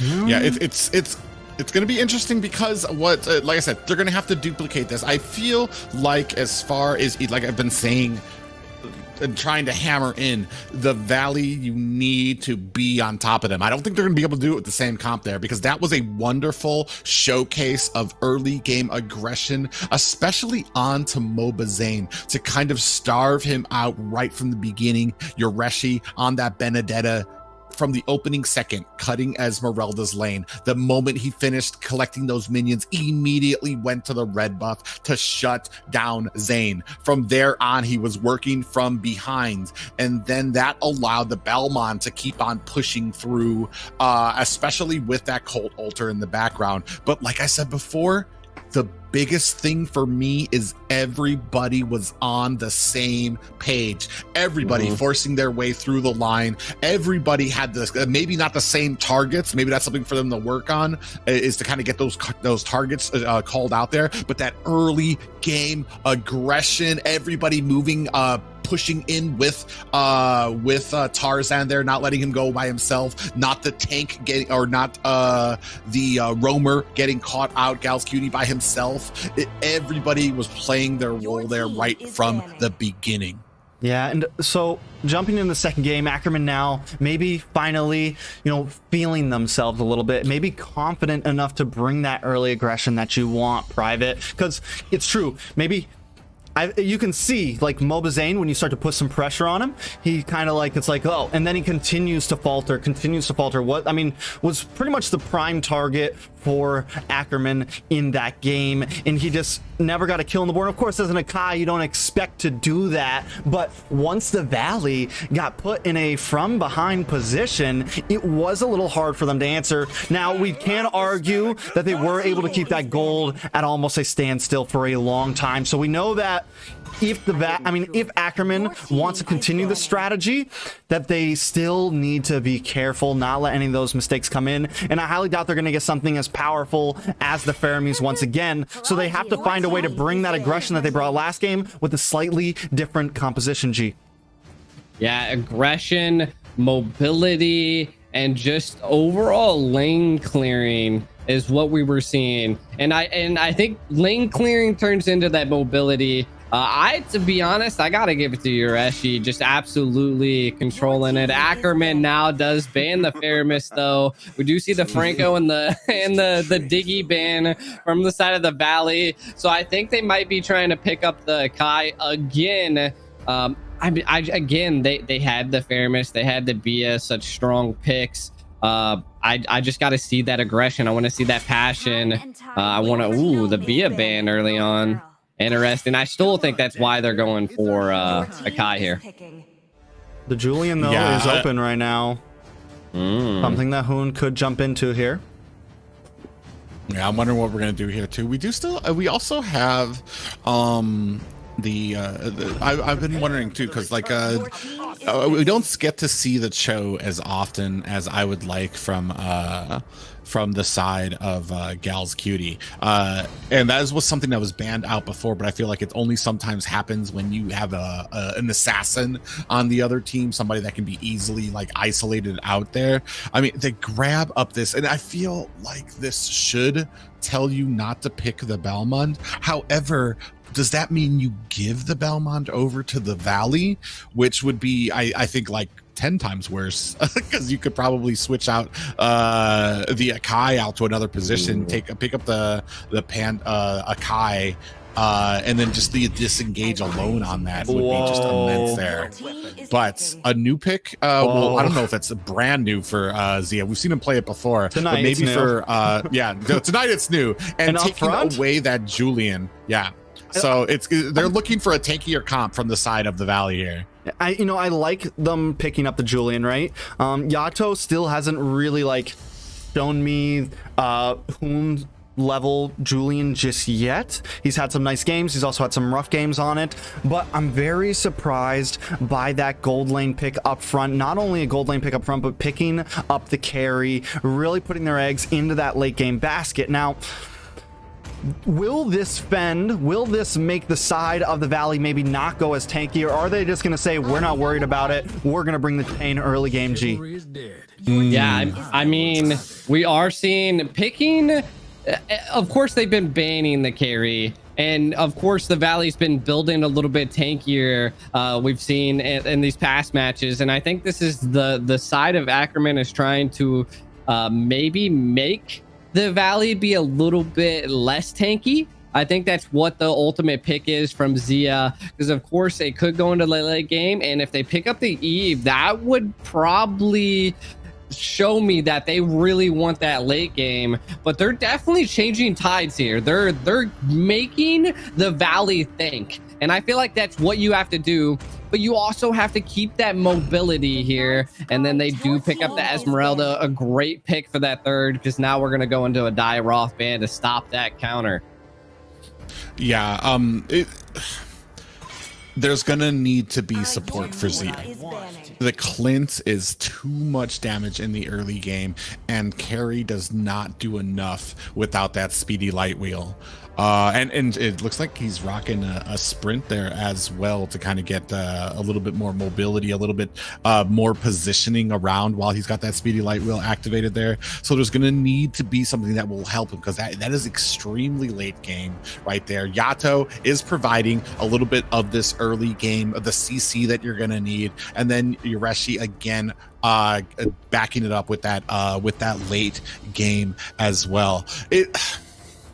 It looks like, I'm pretty sure we're gonna have some jungler bans from the side of the valley here. We're just kind of waiting to see what they're going to be going with here. Yep, and we're gonna go ahead and take the Balmond off the chopping block there. What I'm worried about is what Tarzan's going to pick as his jungle now. With the Balmond gone, some other choices, I still think he needs to pick something bulky here, you know?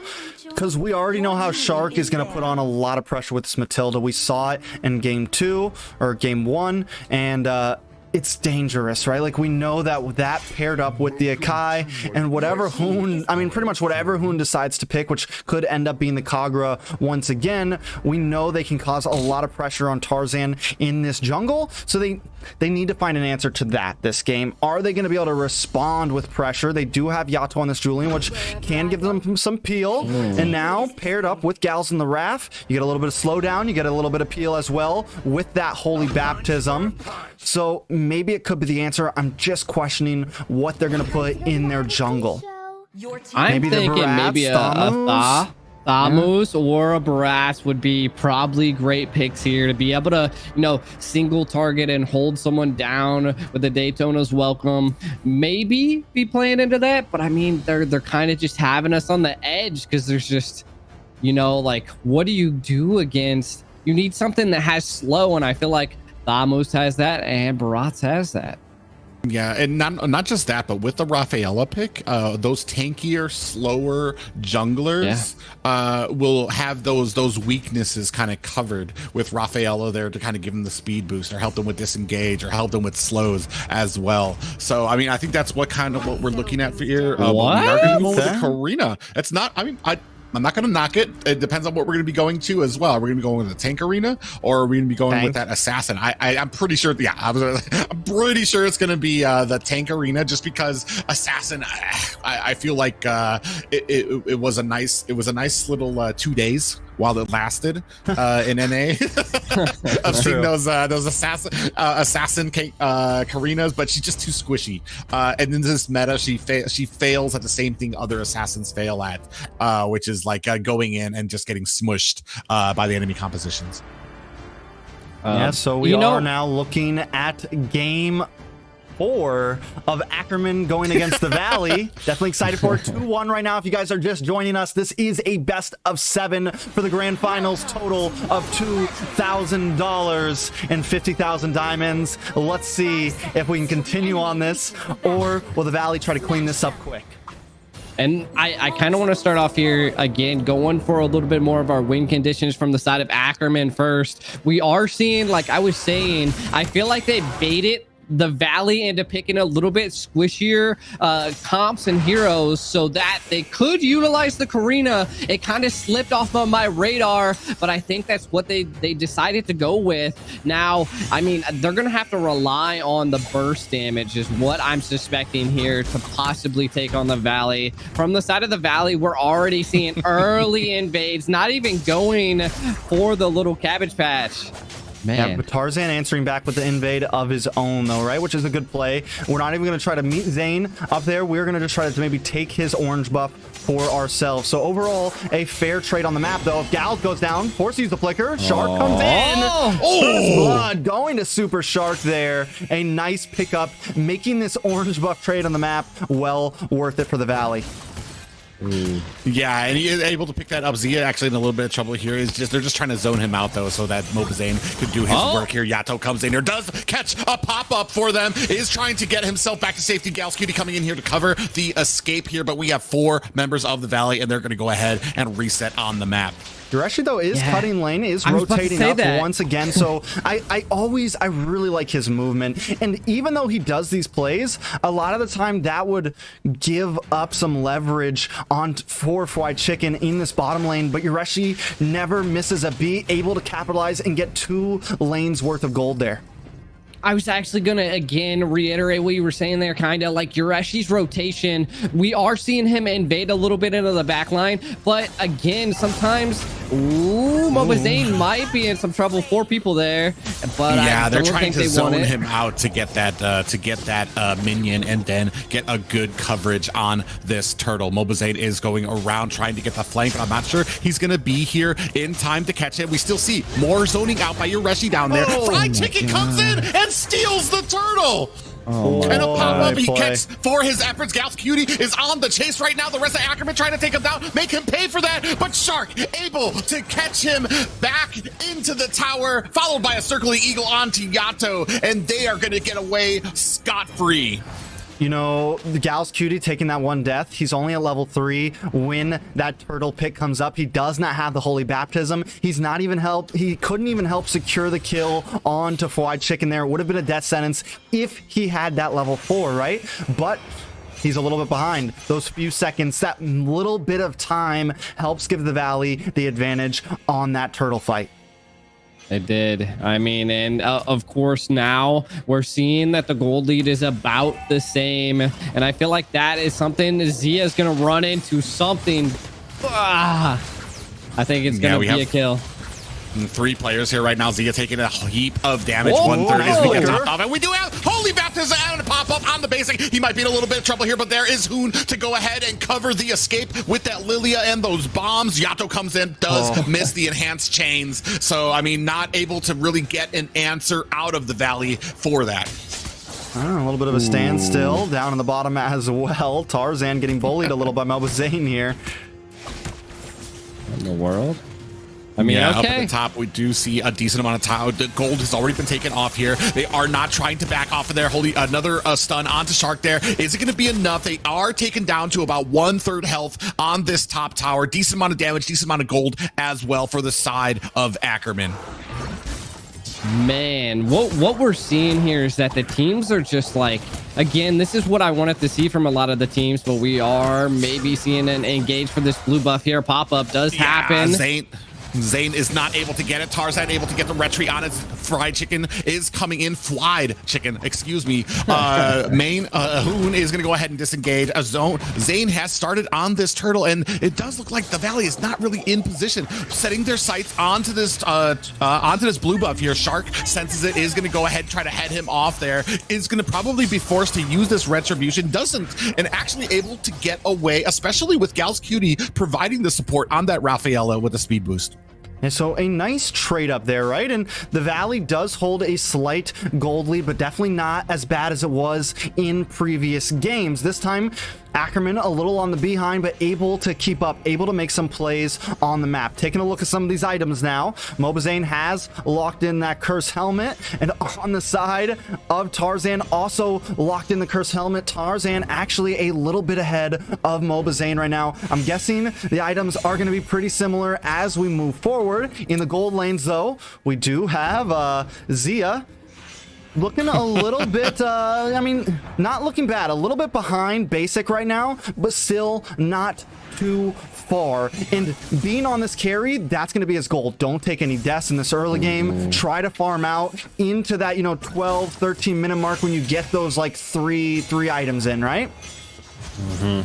Yeah, and I feel like, that's why the carrier Zia ended up picking up that Wind Talker, but Tarzan is getting locked down by a heavy spin.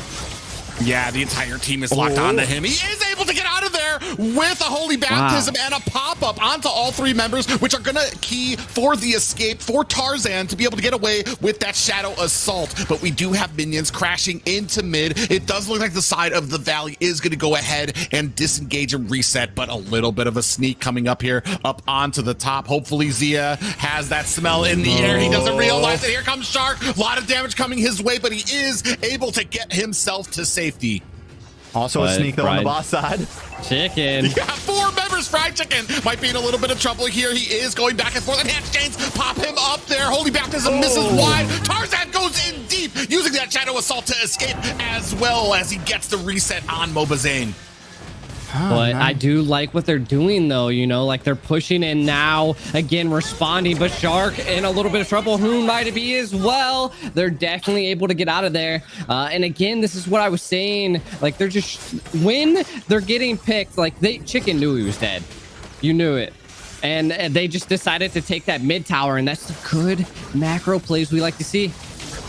Yeah, and we do have this turtle down to about 10%, and they are zoning out Mobazane. Tarzan able to kind of come in now. Gal's Cutie trying to follow on to Shark. Heavy spin is going to help Zane spin his way to safety now. But man, every single time that you think that they're getting up on macro, the side of the Valley able to answer back with like another tower and another side lane.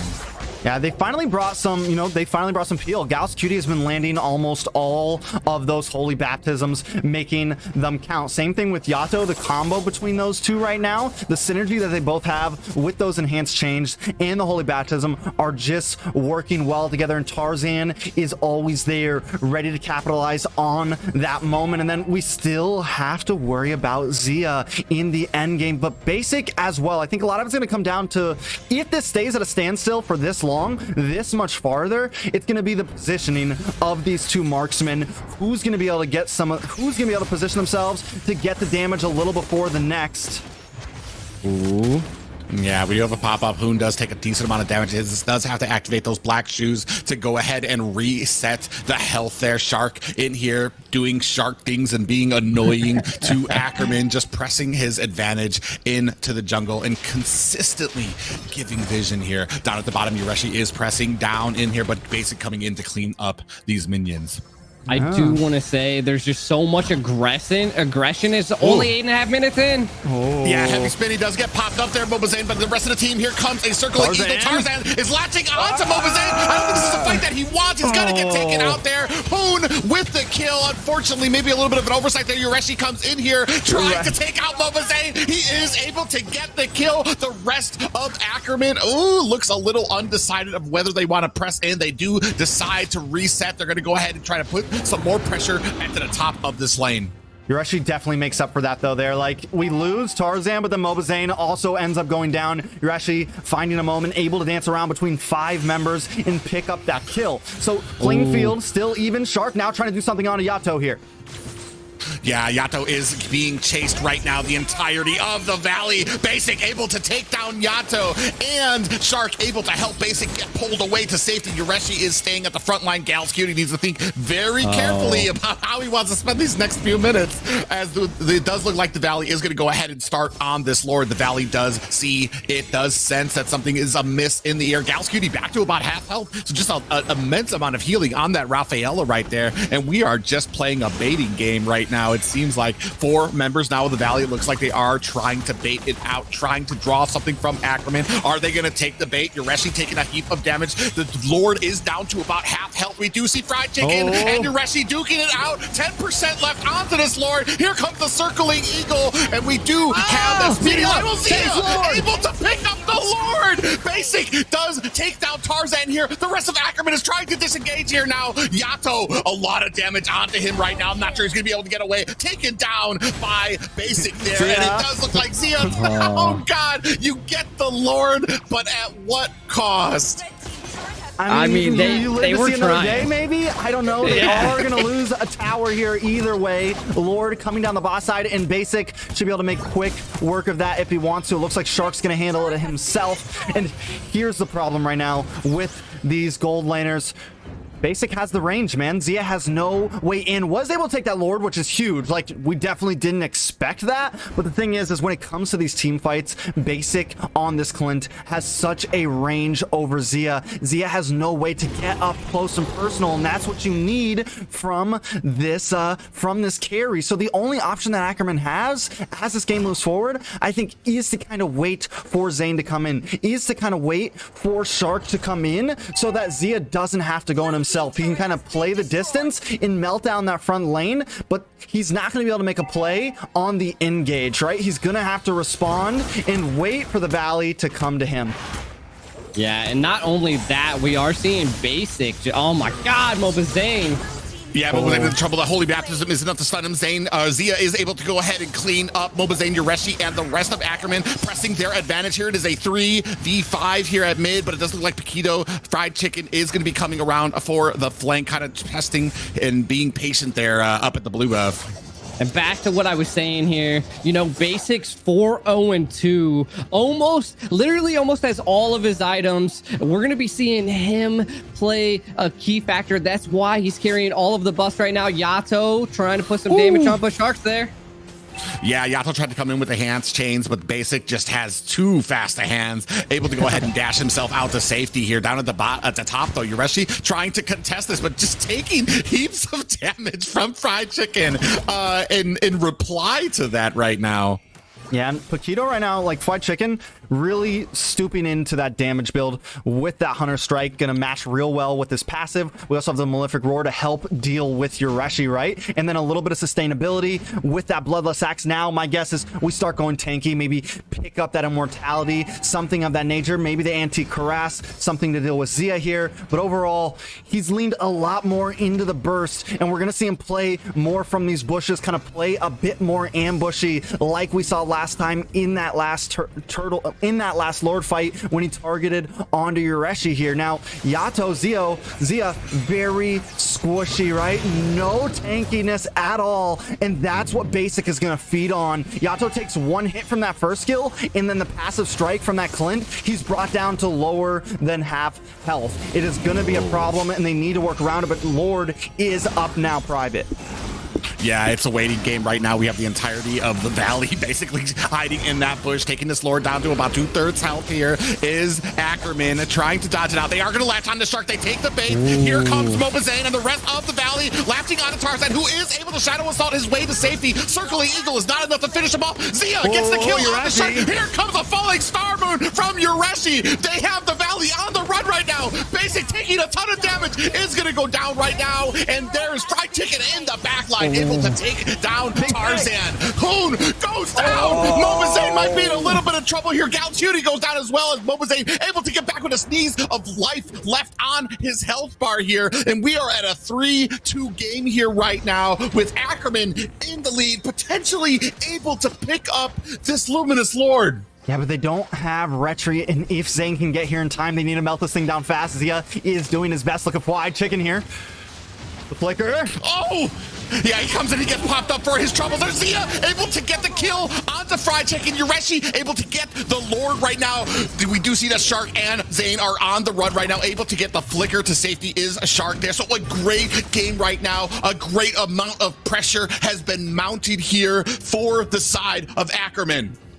Yeah, oh my God. They are able to mount a lot of this pressure, but they're not, like, their lane controls are just a little bit lacking, you know? Like, of course, the side of the Valley has more towers, T-Rex. Yeah, but I mean, what can you say? Like, they had to put everything into that Lord at that point. They needed that Lord, and they were able to pull it off. Not only pull it off, but pull it off well. Come out on top with a gold lead into this Lord push. So they're going to have some time to sync up these lanes and take as much as they can from this Private.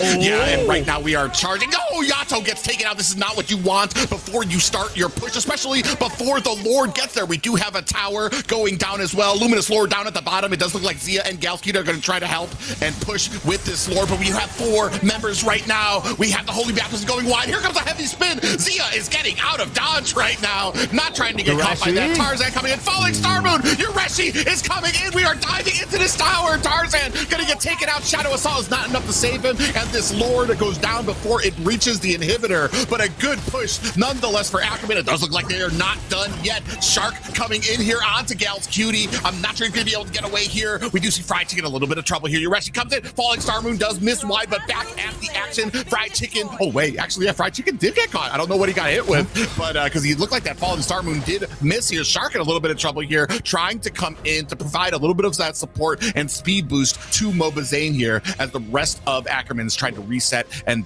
reset their assault. We wanted a game. They're giving us one right now, and it is continuing. Zane getting melted down. God. Yeah, we do see a heavy spin his way out to safety. Yureshi trying to zone out the rest of the team as they go ahead and pick up this red buff. Are they going to be able to mount enough offense here? We're starting on the blue buff right now. We're trying to strangle out all of the buffs from the Valley. Here come the minions. Is it going to be enough to take down this tower? It looks like they're very concerned about this blue buff. They're both kind of at a standstill here, both kind of running into the lines. We do see that Holy Baptism does go wide here. They're trying to bait it out, and it looks like it does go over to the side of Mobazay, so he is able to pick up his blue buff, even though they were there at first, and now we're going to reset on the map. You know, and I gotta give the MVP to Yureshi right now. Just absolutely controlling that backline and keeping the team of the Valley split. Yureshi's just not letting them do what they need to do, and that's group up. And they're just constantly fighting. Even though it's 11-9, we're seeing Ackerman outplay the Valley right now. Yeah, Chicken's just having trouble. You know, in the beginning, he's able to put up a fight against Yureshi, but at this point, he can do nothing. He's getting bullied down on the boss side right now, just getting held up. And this is what Yureshi wants to do. He's going to continue to bully onto Chicken and keep that EXP laner out of the game private.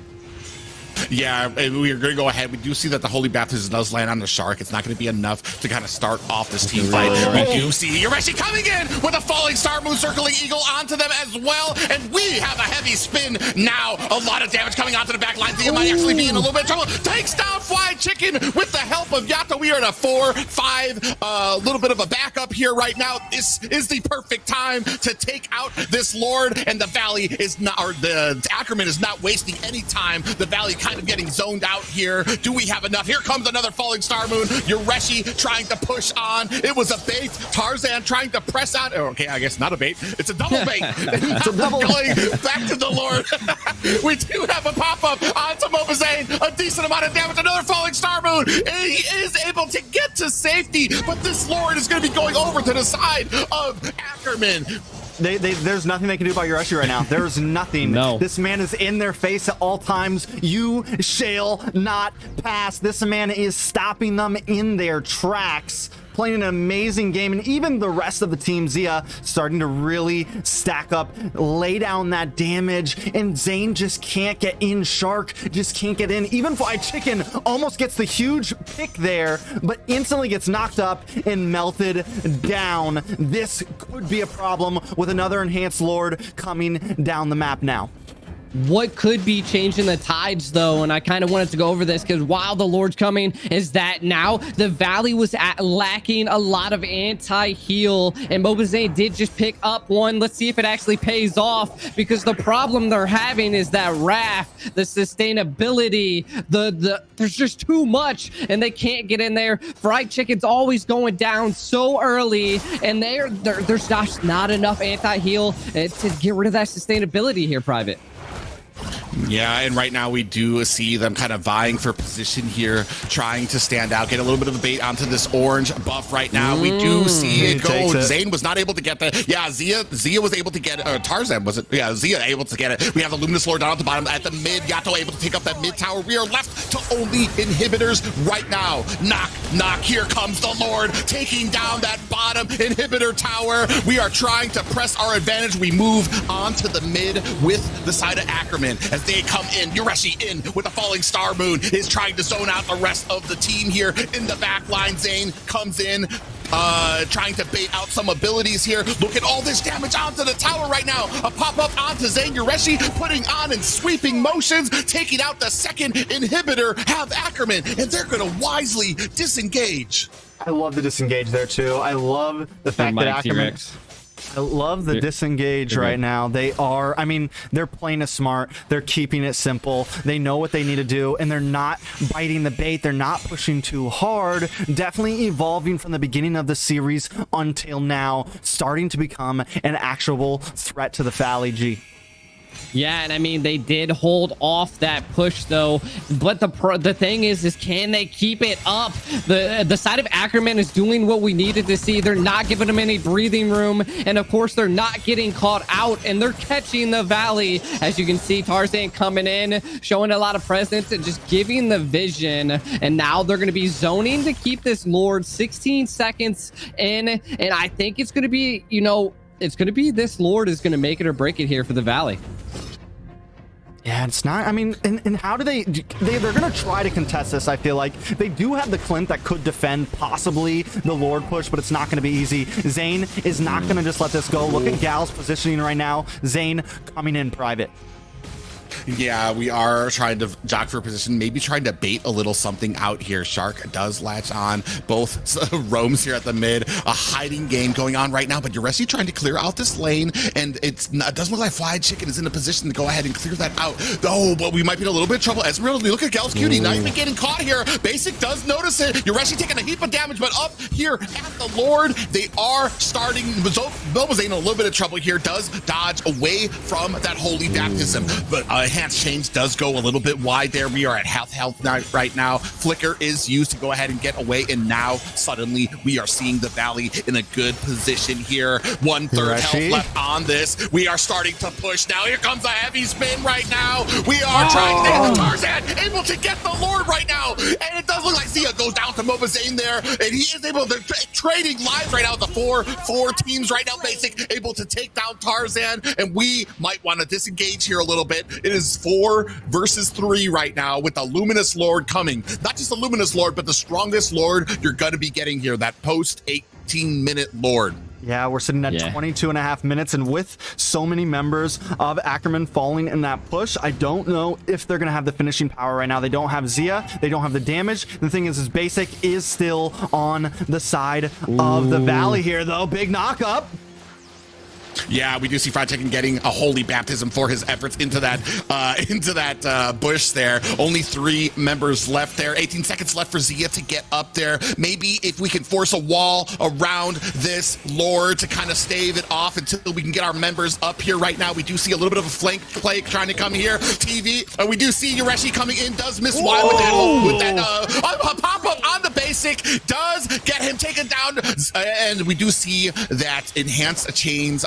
Fried Chicken, a little bit of trouble here. Another pop-up on the Zane. He's trying to get a position for this heavy spin. 2 members are now trapped against the wall for Ackerman. Immortality has been activated. Yato goes down. He's going to be quickly followed behind by Yureshi getting taken down, and we still have 2 more members for the side of Ackerman coming in here to try and save the day. Here comes Zia with a little bit of speed behind him now. Lanes are starting to push in. Gal's Cutie comes in with a little bit of a stun of his own, but the rest of the Valley trying to put on pressure, and now they're going to have to disengage.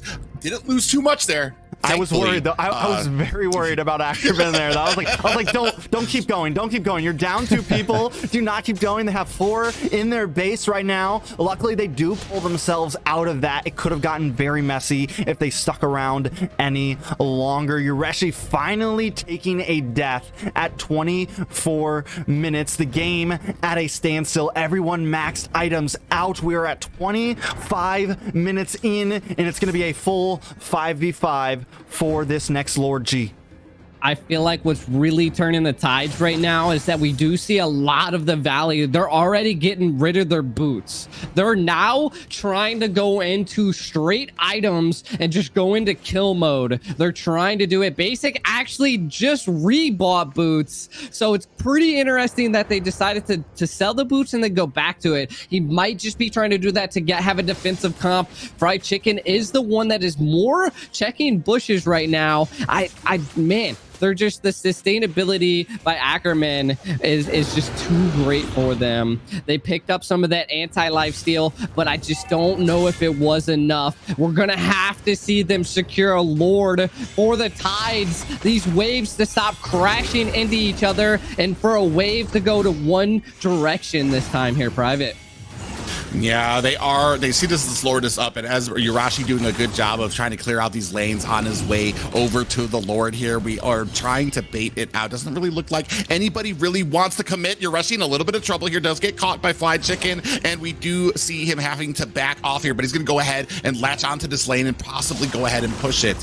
We're still, everybody here playing the waiting game, trying to see who's more patient, who's gonna make the first mistake. We are at endgame. Everybody is full build right now. It's gonna come come down to placements and making those mistakes. This is what you practice for. This is what you go through scrims for. We see a pop-up on the Tarzan there. Shark dabbling around this mid bush, trying to keep as much vision as is humanly possible. In the off lanes, we have the almighty war between Yurashi and Fried Chicken trying to push up those the bottom lane right now. Yurashi looks like he's going to go ahead and be able to push a little bit more. We do see half health on this Lord right now, waiting for Tarzan. He looks like he's latching on. He's going to go ahead and use that ability. Well, no, Circling Eagle. He is frozen right now, and he does get taken down by Basic. This is not where you want to be right now. Paquito does have a little bit of problems as Fried Chicken gets taken down as well. Gal's Cutie going down a heavy spin on its way to Yureshi here, who is deep into the back lines. Basic gets taken out by Yato there, but an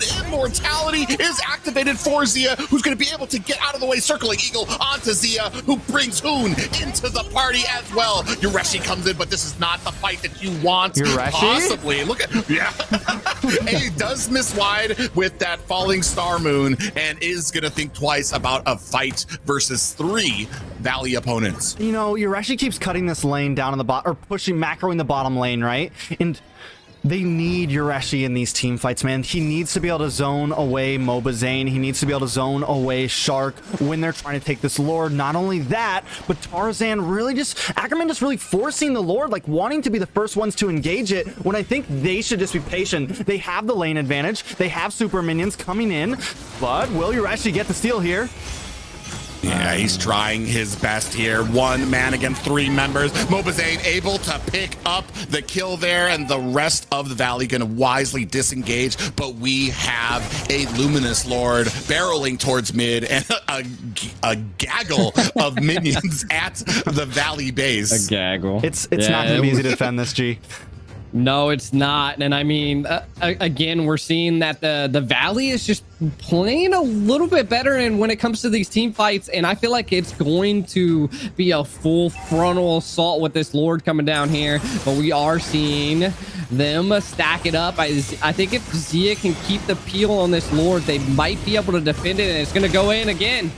Oh, here comes we Yurashi. do have that charge onto the Lord. Yurashi onto the back line there with a falling star moon. Does flank the rest of them. The Lord goes down fairly quickly there. Yurashi still putting on the damage. Tarzan goes down though through the damage from Basic there. And in comes the Circling Eagle. He earns a pop-up for his efforts there. And the rest of the Valley coming in here. Yurashi gets taken down. This is half health right now for this core. Gal's Cutie goes down. And this is game a third point for the Valley here. What a game that was. 28 minutes in. The Valley comes out on top. And honestly, I feel like Ackerman could have taken that game. I think they got impatient towards the end phases there, kept trying to be the first ones to engage that Lord, kept putting themselves in weird positions. And Yurashi, yes, I know the macro is important, but Ackerman, I think they just made a rough call there on that last Lord before it was actually taken, but on the big last Lord fight, and it cost them the game there.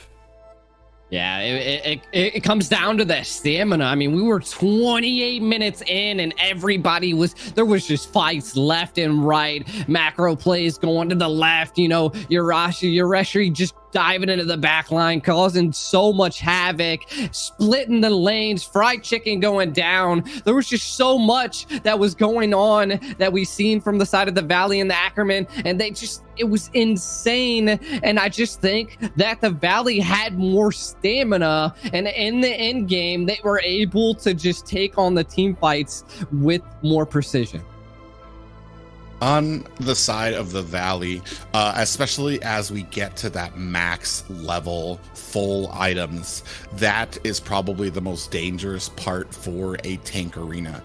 There's not much that she can do except for exist as like a tiny wall that can maybe, like you saw, like it's every single time he tried to go in, he would just get massacred for it. On the side of the Valley, Hoon putting down the damage and the slow that allowed basic. I mean, we usually talk about the supports and the damage, but here I feel like the combination of Hoon and basic here, especially towards the end there, basic was shining his positioning, able to get the kills with that immense damage that you get from a full build cleanse.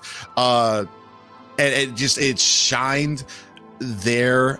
Especially, honestly, I was going to make another point here is that on the side of Ackerman, when you take losses like this, you get out macro towards the end there from pushes, even though you were doing so great, those are a lot easier to swallow than when you lose at the draft and you're having issues. This has been a much more comfortable Ackerman. Yeah, definitely a much more comfortable Ackerman. And I'm not. It's 3-1 at this point. 3-1. Let's get back to the caster's desk real fast. Let's, as you like to say, let's set the table, right? Let's set the story. 3-1. The Valley. They win this next game. They take it all. Ackerman, though, definitely finally finding their comfort zone in some of these picks, finding their comfort zone in their gameplay, finally finding a moment where they can shine. They did get a little impatient in those late stages. Tarzan did begin to fall off, and just some slight mixed calculations overall as we crept towards that 29-minute mark, getting close to 30 minutes. The pressure comes on more and more and more, right? So can Ackerman take this next game and bring us to the long haul, right? Like, can Ackerman do something here, or is that last defeat gonna be the nail in the coffin, G? I don't think it's going to be the nail in the coffin, because we can see the fire that is lit under the side of Ackerman. What I am seeing, though, from the side of Ackerman is that it all comes down to these one or two picks, normally just one pick that is just setting the stage for him. And when it like comes into that game, or like we just seen, it was almost 30 minutes. Like, Tarzan couldn't do much with the Karina. Like, it just came down to that. You gotta decide on what you're gonna do, and when it comes down to that late game, having that different character set just it's tough. But they put the fire in. They put their heart and soul into that game. I just think at the end their stamina was running down, and the Valley was just able to set it. I do think that they can come back here, though. Most definitely. I think the opportunity is there, Private. Yeah, it's we saw towards the end Ackerman, I don't want to call it sloppy, but starting to get a little impatient. They, whether it was Yureshi, who played a phenomenal game, who was solo laning, split pushing, being met by Fly Chicken. He was winning it early, but decided to kind of linger down in that lane to continually push it. Instead of, as soon as you get those minions pushed, immediately disembark, go to the Lord, help your team out with a 5v4. But instead he would kind of stay there, which would keep Ackerman at a standstill. They were both just sitting there, like poking each other, running back and forth, both rogues like running in, running out, until eventually we would have Tarzan, who would get a little impatient and force an engagement. Like we saw, as soon as Tarzan would come in, the entirety of the Valley disengaged, back off. And then when Tarzan probably should have made that decision, like, all right, let's back up, he's just like, nah, let's go, let's make it happen, getting too impatient, and which ultimately cost him and threw his team kind of, I want to say, in a bad position, especially for that last Lord engagement. That's when I really saw it, especially when you're playing a Karina into the late game. I think that they can take it, though. I think they can take this next game.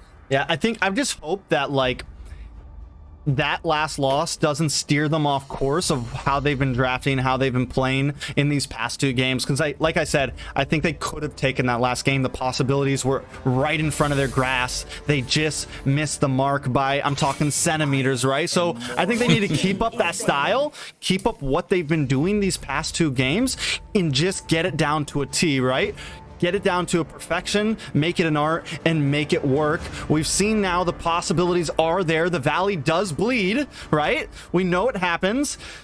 So give us a little bit more of a show. Don't let it end here, Ackerman. Let's see if they can pull it off, G. I mean, what we've been seeing from the side of Ackerman, we let's break down their last comp. I mean, we're seeing roughly about the same bands here, so we've been seeing. They're doing what we were kind of saying in the very beginning, you know. Their rotations, their communication, everything is setting the stage for them to do what they just did.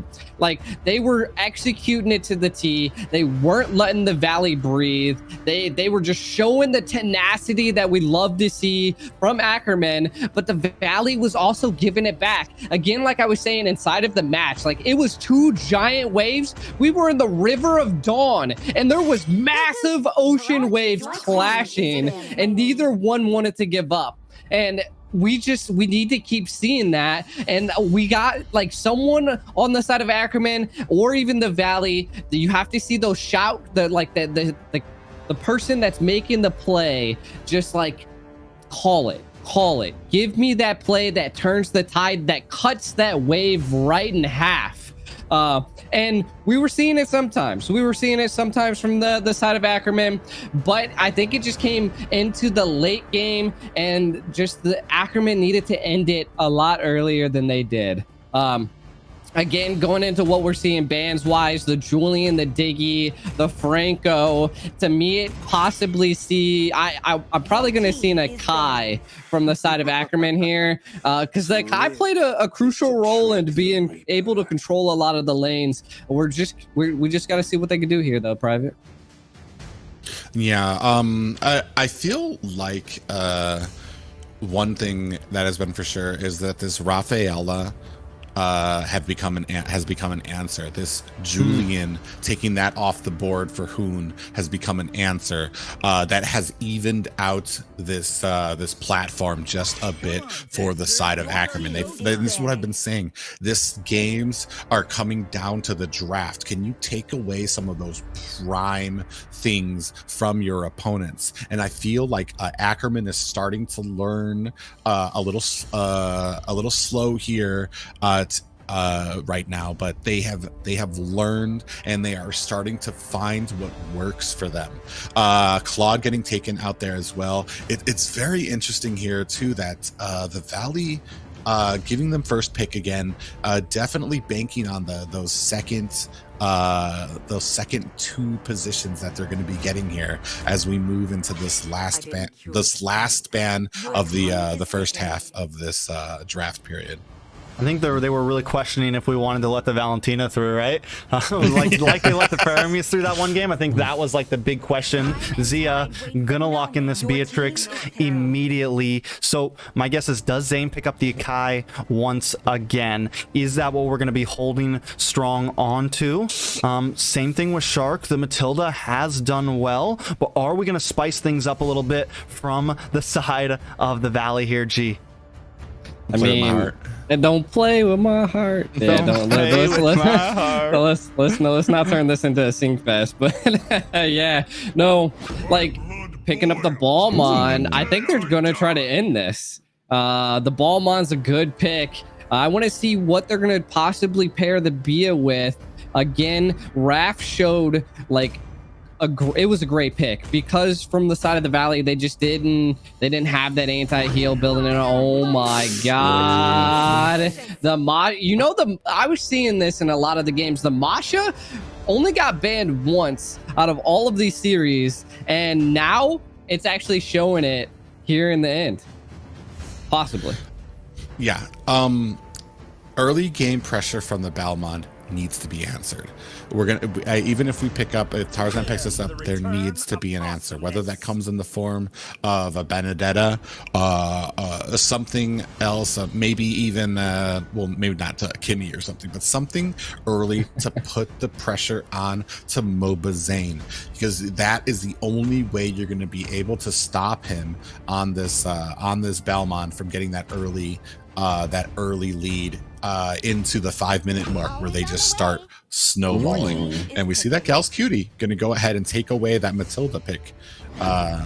well, not take it away, just I guess answer it, because that's what even though that's been what Shark has been favoring this series. So it seems like Ackerman has been doing that a bit. I mean, this time it wasn't as much of a take as like the Julian was, because Shark already has this Masha, right? Fried Chicken now with this Esmeralda. Second ban phase coming in. They're starting to band out some of those hard counters to Fried Chicken. We don't want to let Yureshi get that Dairoth, and that's the respect, right? Fried Chicken knows I can't let that hard of a counter through, because I know that Yureshi is going to bring his A game, and it's going to be a lot of trouble for me in these early stages. Some mages getting banned out now from the side of Ackerman, taking out that Xavier, which is something we haven't seen at all tonight. And now they're just hard hitting into Yureshi as well. There goes the Benedetta. Are we going to see him forced into this Uranus pick now? I think so. You know, one of the biggest things we were seeing from the last match is Yureshi was essentially controlling a lot of the flow of the battle, making the Valley like make mistakes, you know, like split them apart, and then it makes the team fights a lot less. So I definitely like the target bans, because I feel like he is really strong on the side of Ackerman. It's time to go to the RT. Your team is Ooh, nice. A nice ban there to answering Hoon there, but then leaving open the Lunox, which, I mean, if anybody who doesn't know, Lunox just has this insane, maybe mid to late game ability to just shred down those tanky regen heroes. And especially once you get to the late game, once you start getting your items, she starts hitting like a truck with that percentage damage she's able to do after her darkening ult. And we're going to get answered there. Are we going to see this Ruby? Yeah, I don't know. It pairs well with the Eve, and it can also slow down Zane, Shark, and Fried Chicken. It could work theoretically, right? Like, these are the comps that he used to run with, but I don't know if they're going to put all their eggs into that basket on the possible. There it is! They lock it in, which it's spicy. It's going to have a little trouble in the early stages, I think, against this Esmeralda, but knowing Yureshi, if he can play it safe here, it could honestly be the thing that turns some of these team fights majorly around here. Yeah, the one thing that has me on my toes though is Yato on Eve. You know, like, we're seeing from the side of the Valley a lot of mobility. Like, really, who are you going to be able to lock down? Every single one of those heroes having a like giant escapability, and then you're pairing it inside of a Matilda, which is more of a mobility. So I feel like this is going to be that one pick that we see from Ackerman that's kind of just teeter-tottering on the line, I feel. I mean, they do have a lot of mobility, and especially Tarzan, the Akai, I feel like doesn't... It's not the right vintage for the Eve stake, you know, because he's able to disengage with that heavy spin, and it kind of pops them off into kind of random directions. I mean, sure, you can kind of try to isolate one or two players, but when that real world manipulation comes down, you really want to kind of have them stationary. It's going to be interesting to see how Ackerman can make this work, but this could possibly be their last game, so they need to pull out all the stops. And no better words than that. Will this be the final game of the night? If you're just coming in, this is the Valley going up against Ackerman in the grand finals. Definitely excited to see how this plays out. Will Ackerman drag this into another game, or will the Valley finish things here? You know, setting the stage like I always like to do here, T-Rex. This is... I just, there's a couple picks that have me on edge, you know, because we do see that Chicken has the Esmeralda, which, you know, feeds off of the Matilda, feeds off of the Eve shield. So we're seeing a little bit of a different comp from the side of Ackerman. I think, you know, shutting down and stopping, you know, not letting Fried Chicken do too much and secure a lot of those shield steals. I don't know. I think when it comes down to team fights here, the Valley is having the set. Yeah, and right now they're trying to put on some pressure. Galskitty doing his best to try to try to keep up that stance. That, oh my god, what I'm seeing here is Shark starting these minions and then feeding them the Zane. Yeah, I mean, it's spoon just trying to feeding. max. Yeah, Jeez. basically like a mama bird, just like just giving this Nice. this pre-eaten minions to Zane already. I love it. I love the visual, man. I just don't know. I mean, it is true, and I feel like Mobazane definitely excelled at the Ballmon. He definitely went into that, like you want to say, a Farmville mode, and that seems like what he might be trying to do in this area. But we do see Super Shark in a little bit of trouble, low HP in the top lane. Again, trying to carry Basic a little bit because the Beatrix's damage early on is just too much to handle for Basic. Yeah, and we're just both playing a waiting game here, seeing who's going to go ahead and be the first one to make a mistake. But we are coming on to our first objective, and I think this is where dreams are created or worn out here, especially in this early game where you need that aggression against the Valley. And with Yureshi on this Ruby, they will be able to kind of keep Mobazane at bay as Tarzan comes in. World Manipulation does come out, and Zane decides, we're not doing this. We're going to back off. Another call made in the first turtle goes to the side of Ackerman there, private. Yeah, and I was talking about this before. This is what I love, and this is what teams need to do. Make that decision. Can we take it? Can we not? If not, move on. Don't just try to fight it. Don't force something. And this is where the Valley excels, at those kind of calls. And then the entire team just kind of goes ahead and gets back to what they were doing on the map. Yeah, you know, one thing that I gotta say again is Yureshi's just his ability to rotate and know when to rotate, and it's crazy that he's able to cut off and control this Esmeralda in lane. We definitely need to see Fried Chicken do something to change the tide in XP lane to maybe end the game a little bit early, which is what I think they're trying to do on the side of the Valley. Securing that Ballmon is key, but not allowing Yureshi to control Mobazane is going to be another key from the side of the Valley. So a very slow game so far. Gold at practically a standstill, much slower than any of the past games. Now, last time we saw Mobazane on this Ballman, I feel like it was a bit more aggressive, but I'm offended. Does lock in from Yureshi. Fried Chicken, though, here to help out. Tarzan taking his time, seeing if he even needs to take this engage. Does not show himself, hiding out in this bush, maybe waiting for a play. Yeah, and very patient there. Shark giving vision for Mobazane's escape there as well. Able to catch Gal's Cutie and Yato trying to rotate in. And this is the kind of package that you get with the Valley. Every player playing something to kind of, they're all moving towards the same thing. Oh my God, seeing a little bit of trouble there. That was definitely a close one. Able to escape that, though, with a sliver of health. I think you need to go back to base, Zia. You're getting crazy here, man. Don't do it! Yeah, don't do Nice. it. Not like this.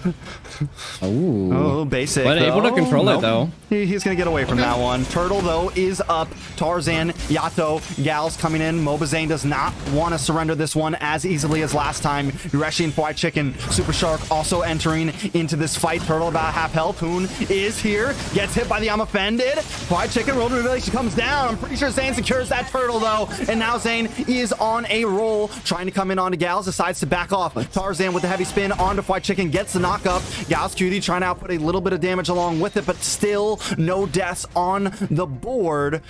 The Valley, though, finally taking a 1K gold lead with the take of that Turtle.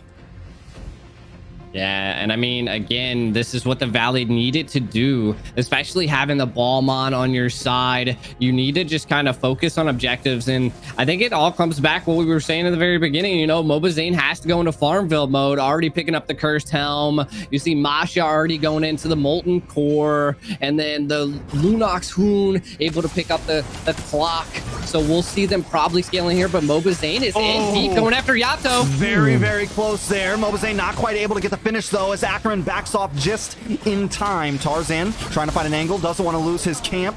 Can't quite tell who got that one there, but I like the way, I mean, Yato finally getting slippery, right? Finally pulling, what the Valley has doing. It seems like Ackerman is kind of getting their groove in their escapability. Zia, though, may not be able to escape here. Shark under the tower, not able to connect.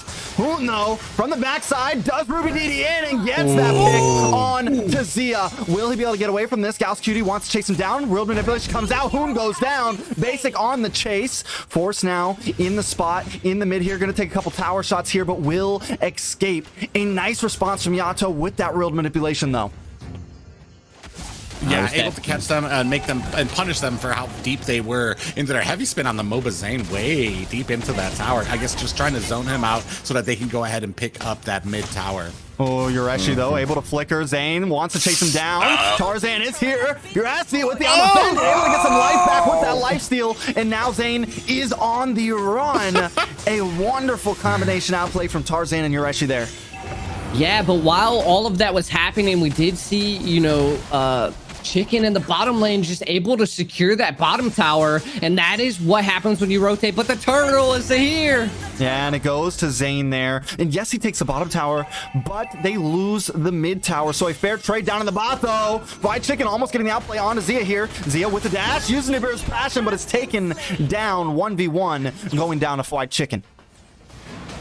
Unfortunately, I feel like a lot of these we're starting to get caught up in what we were having the first game. Not everybody's kind of playing at the same pace. They don't have the same mission in mind. Even these small goes when it comes to these engagements, either chase Esmeralda during the objective, or are we going for the objective? That's what cost them the second one, and is really kind of pushing this into the side of the Valley.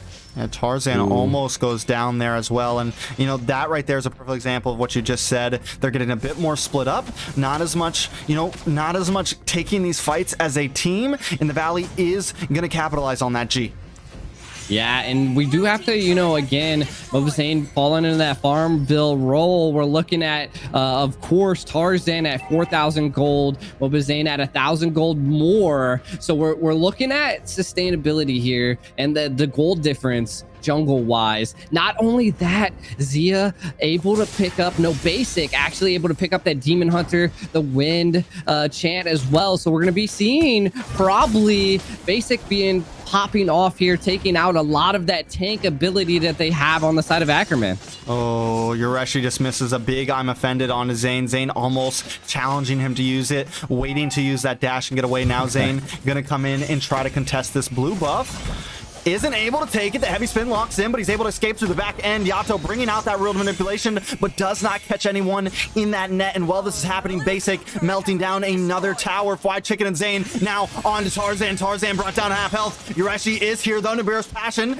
able to get a little bit of chip damage on, but not enough. A nice I'm offended, bringing Mobazane back under the tower, but still able to escape. Lord now back on the field as both teams scramble to find their position, and another tower falls for the side of Ackerman. Ackerman on the back foot as we move into this Lord here. Basic making a statement, putting a little bit of damage onto it. Gauss Kuzi, Yato, Tarzan maybe trying to work the way in, but Shark and Fried Chicken are here to zone, here to protect, here to be that wall. Ackerman just can't find a way in. Tarzan wants it, but the Lord goes down, and now it's too late. Shark almost getting pinned. Gauss Cutie picking up the kill, so they take one for that Lord, looking for another as Gals and Yureshi move in, move forward. A nice fallen Star Moon coming from Fried Chicken as the retaliation, though, as Gauss Cutie is fended off. Ackerman just can't find any more as Lord marches towards them private. Yeah, and they just don't have the damage to really be contesting anything right now, especially with Yureshi. I mean, Yureshi is not, it needs items to really be a problem on that Ruby. And what the problem is as soon as Ruby starts becoming a problem, as soon as Ruby starts getting these items, I think we might have another fight here with Mobazane trying to pick into this blue buff. I don't know if it's going to be anything major. Wait, Yureshi, a nice I'm offended. Hoon able to escape that, but Lord is getting closer. Waves of minions creeping in. Fried Chicken with a big falling Star Moon on top of Yato. Will get locked up from Yureshi, but able to walk away safely. Lord still coming down the top side. Another tower falls, and Ackerman is once again on their heels, trying to figure out if they can last this. Zia should be able to take down this Lord. The major thing is don't let it touch the tower. Big snipe shot. Lord goes down, and Ackerman able to defend this push. Yeah, and I gotta say the biggest things that I was saying just from the beginning, you know, Gau's Cutie on the Matilda has 2 kills, no assists as a tank, a roam. So we are seeing that the Gau's Cutie's picking up a lot of kills and not giving it to the team. So that's huge. That's changing a little bit of the tide. Yato just not able to get those real world manipulations where they need it. And look at this gank by Urashi goes down. Zane picking up that kill. Tarzan still wants to fight for this red buff. Fried chicken in the backside, getting hit by the heavy spin, but able to sprint away. The orange buff does go to Mobazane once again. Tarzan getting denied. Tarzan getting oppressed. Mobazane on this Ballman, still 0 deaths. I'm talking 2 games here. This is second time playing it. Has not died on it yet. Just creating such a presence. It is hard to beat. Real manipulation does come down. Basic. Fried chicken now on the backside. Hoon with the brilliance trying to escape, and Ackerman just trying to defend. But they keep on going. Zane staying up front, knowing they don't have the damage to compete. Zia is just not there yet. Urashi trying to find something with a nice I'm offended. Finally putting some nice damage. Zane finally goes down. Basic could be next. Uses the flicker, but finds him. Will go down next. Ackerman now on the chase. As Fried Chicken hides out in this bush, we know he has that falling star moon. Does he want to try to take this here? Does he want to try to do this here?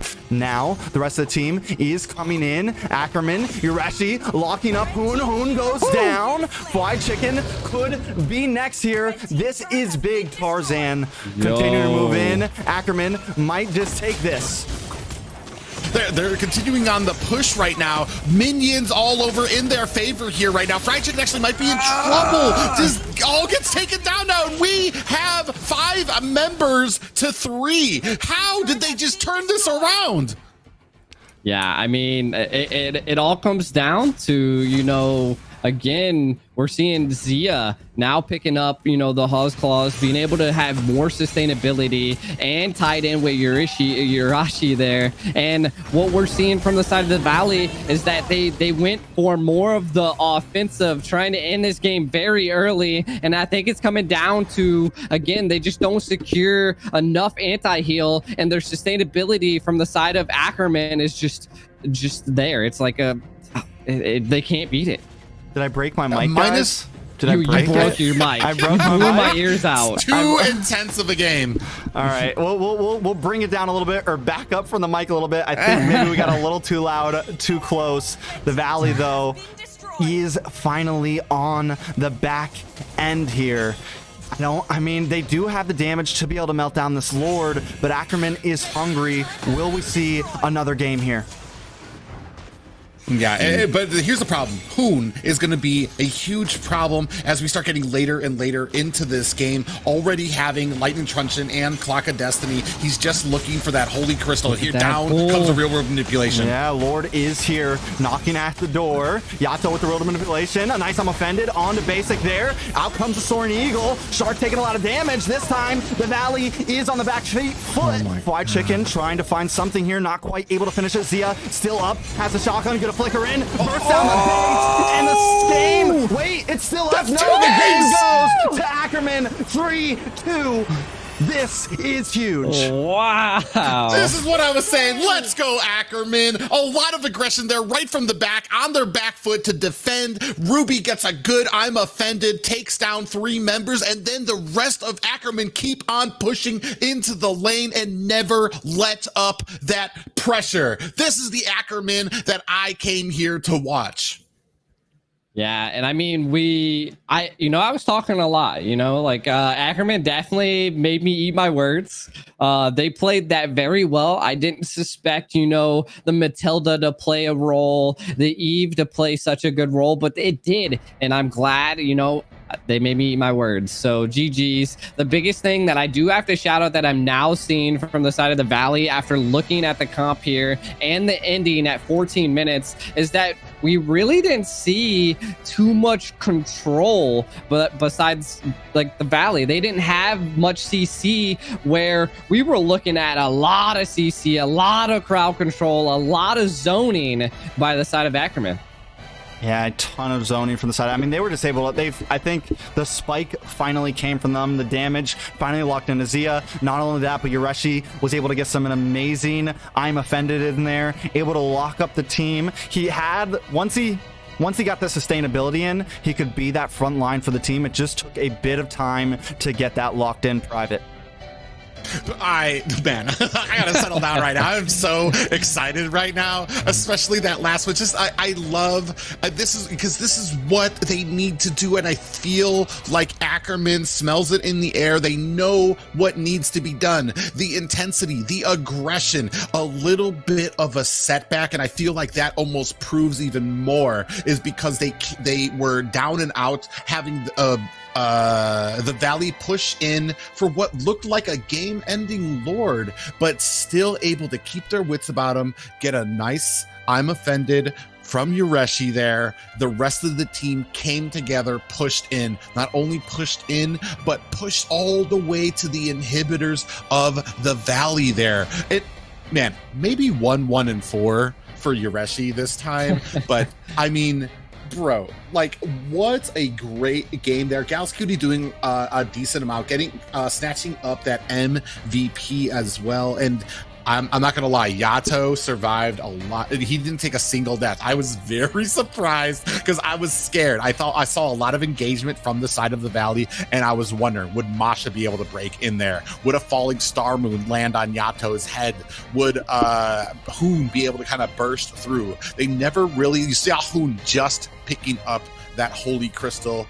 I feel like inches away from turning the tides of this battle, but I mean, just a great game by Ackerman. Possibly, I want to say, more capitalizing on a mistake made by the Valley there than like really being like this full frontal assault, but just shows that they do have that staying power and that calmness to be able to kind of know what needs to be done and still execute on their back foot.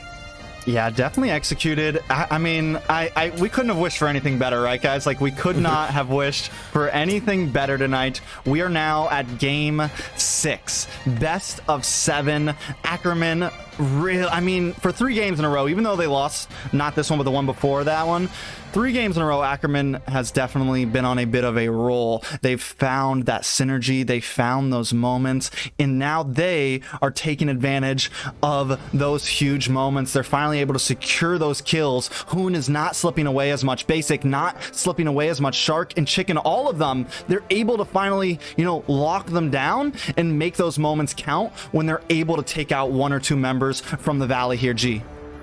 Yeah, and I mean, of course, all of Ackerman, like you were saying, they just found their groove. Like they're killing it, like Yureshi is just, even though this is like one of the weirdest picks we've seen, it came into clutch, like the Ruby played such a good role. And to be honest, like I don't think the Valley was ready for how wild these games are getting, how like unprecedented we're seeing like the picks being, like we just don't know what's gonna happen. And we're seeing from the side of Ackerman that they just have a wide hero pool and they're playing the heroes really good.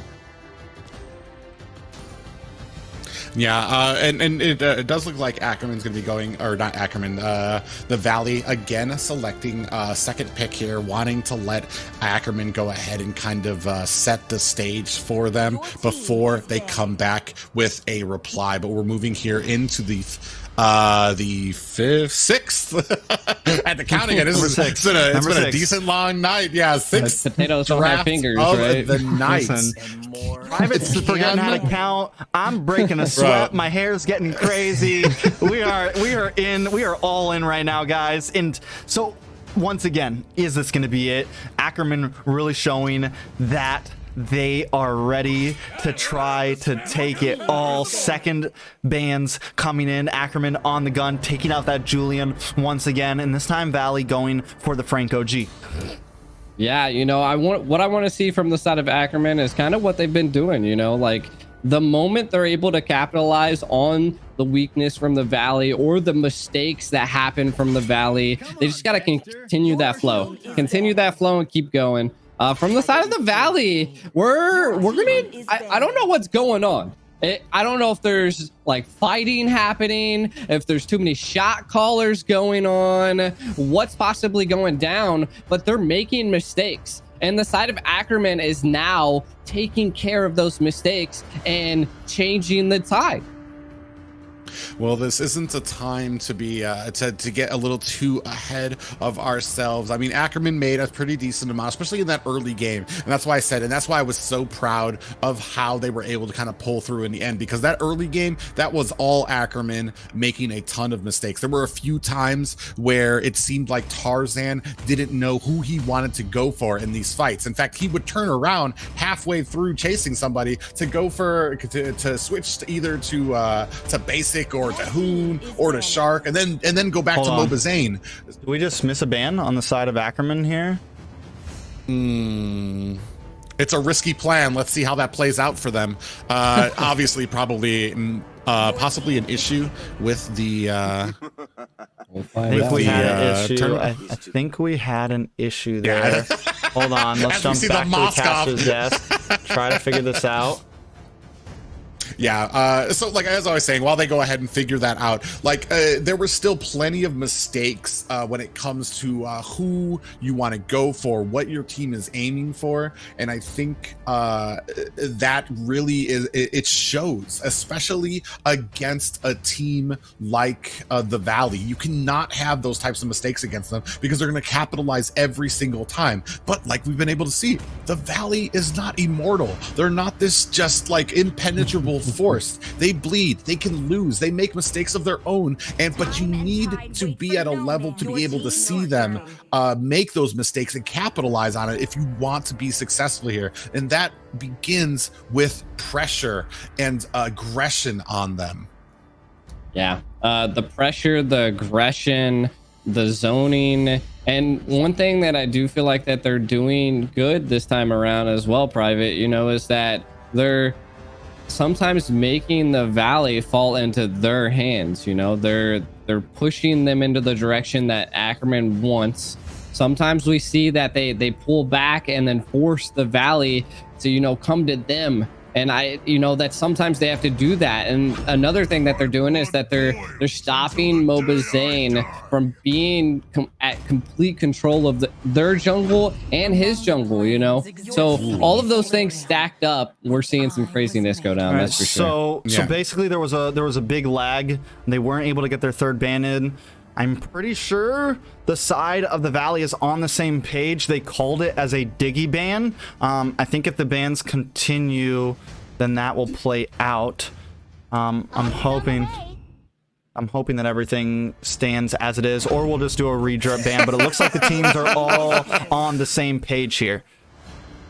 That's good. Okay, and that's just the sportsmanship here for North America here. Both teams agreeing, like it was a Diggy man. All right, we're not going to pick it. Good for them. So we're going to go ahead and continue, so we don't have to go ahead and redo the draft. So we're going to come back right in here. You guys can see Esmeralda and Eve being picked up. Interestingly enough, Hoon picking up that Eve, maybe wanting to take it away. I didn't really feel like Eve played a huge role in the last game. I mean, 23% damage, 0-6. So I mean, a major support, major slow, and putting on those orders for that real world manipulation really kind of was able to kind of keep the rest of the Valley kind of claustrophobic and in that little box, and did provide a lot to kind of help with these ganks and the turnaround there. But I mean, I guess we're going to see how this plays out. But Fly Chicken quickly snatching up that Esmeralda as well. Yeah, very similar to last game, right? Now, Hoon, though, we haven't seen him play.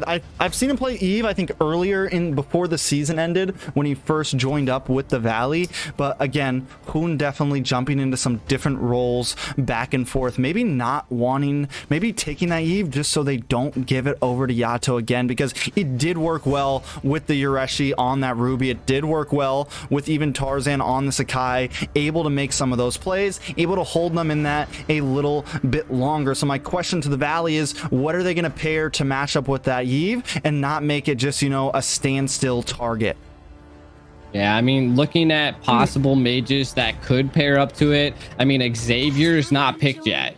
You know, we have seen Xavier shine paired with a Bia. That could be a crazy play here. The Dawning Lights are great steals. They can also peel the back line and take give a little bit of pressure to the Eve. But the biggest thing that we're seeing is that I believe Tarzan's going to be hopefully the biggest counter to Hoon. And that's what we're going to have to see from the side of the Valley is who can stop Hoon from utilizing those real world manipulations and controlling the tides of the battle.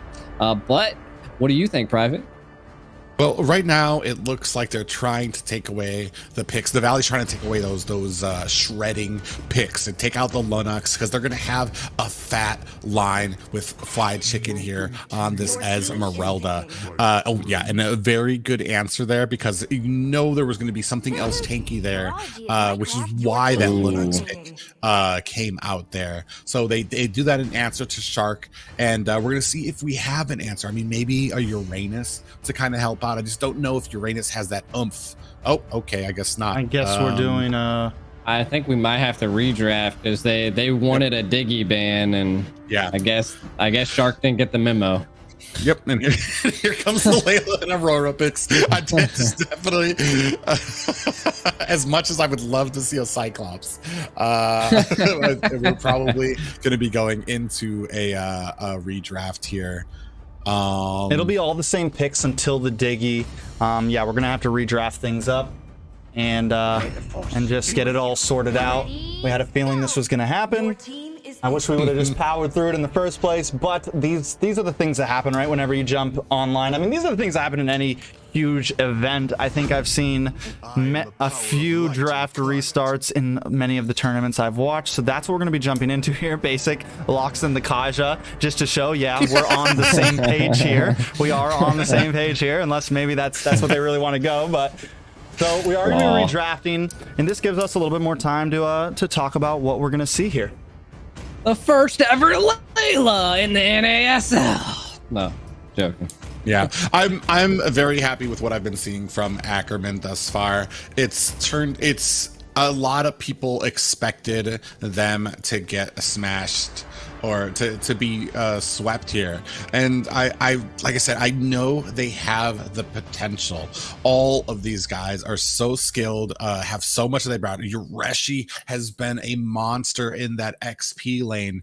Zia doing his best to kind of bring the damage. His positioning is just phenomenal in these matches so far, and it's been a complete, like I said, when the entire team is on the same page, when we all are kind of moving towards the exact same goal, whether it be go for the turtle, disengage. Like you see that from the Valley all the time. When they don't like what they have at the Lord, they disengage immediately. They make the decision and all of them go. Not one of them leaves and then one person goes in. And that's kind of what Ackerman needs to kind of clean up if they want to get another W over the Valleys. They need to work as a team because every single time they don't, they get punished for it, and that's kind of the story of tonight with Ackerman taking on the Valley. Like it's the potential that I've always known was there, especially when it comes to that early aggression.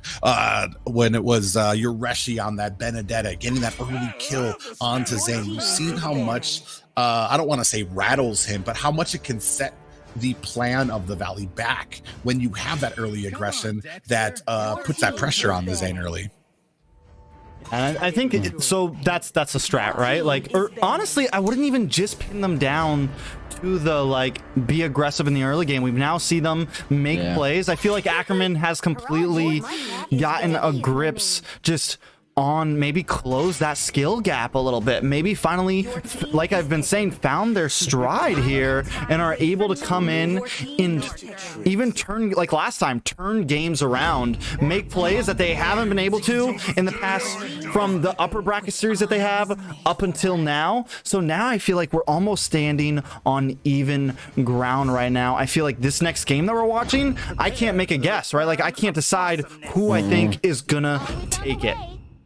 No, and I mean, you said it best yourself, you know, like both teams are showing that like early game aggression's not how it's played most of the time, you know, like we've seen it from the side of the Valley. Like very first series, they were just aggressive, pushing Ackerman to the wall and not letting them breathe for like literally the whole first 6 minutes. But then again, this is how pro teams do it. They're changing the tide, you know, like Ackerman's responding now. They're adapting. They're learning how to essentially interrupt the Valley's flow, and then again turn the tides. And I love to see it from the team. I love to see it from the team, Private. Yeah, so now we are at the point where we left before. What do we think we're gonna shoot? Oh, the raft pick, Private.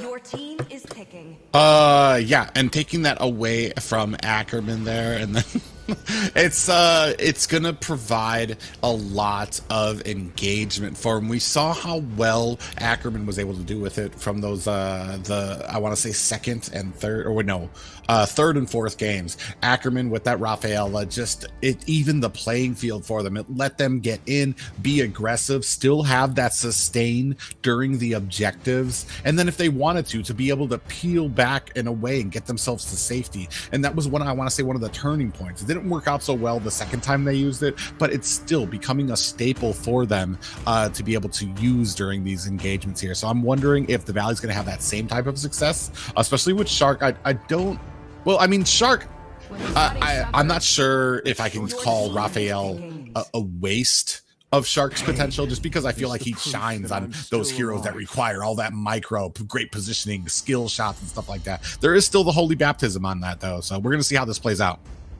Yeah, definitely excited to see how it plays out, as it is 3-2 now, right? So Ackerman gaining a bit more space. It's still going to be 2 more games if they want to take this, which means they have to hold the Valley off for a while. You know, it's not just one game. If they want to try to take this all, they got to really just continue on this uphill climb, try to get the reverse sweep down. It's definitely not going to be easy, but at this point, it's not out of arm's reach as we move into the 6th game of this series. Ackerman going up against the Valley. All right, and you know what we're seeing here from the side of Ackerman, again, I called this, you know, I seen the Xavier pick. I feel like is a great pick by Ackerman. They need some burst. They need a little bit of that extra control in the game, and I feel like from Ackerman, like the combination of Yato and Zia is going to be pretty much key to their comp. And then looking at the side of the Valley, Eve, they did pick up the Ballmon once again, so I wonder what they're going to do. But again, Super Shark did respond with a Raft. So this shows us that they're trying to go for more of that sustainability, have a little bit of that control, and they might even go into the mid to late game here for the side of the Valley. They also do kind of want to end it early, so we'll see how Ackerman plays off in this. Yeah, it's definitely not going to be easy, but they do, once again, with Yato picking up this Xavier, they have a little bit of CC. They have some of that peel. Same thing with Gals Cutie on this Matilda, and Ackerman bringing in aggression in the first minute, trying to force that Retchie out of Zane, which they did do. So Ackerman holding the pace of this game as we creep into it. Yeah, another thing I want to point out here is that Shark very much read into the fact that Ireshi was going to try to invade as the Benedetta, able to cut him off in the early seconds there to kind of prevent that early game that we saw from the game 3 here. So a great read by Shark there and the rest of the Valley there to kind of not make those same mistakes that cost him a loss in the first place.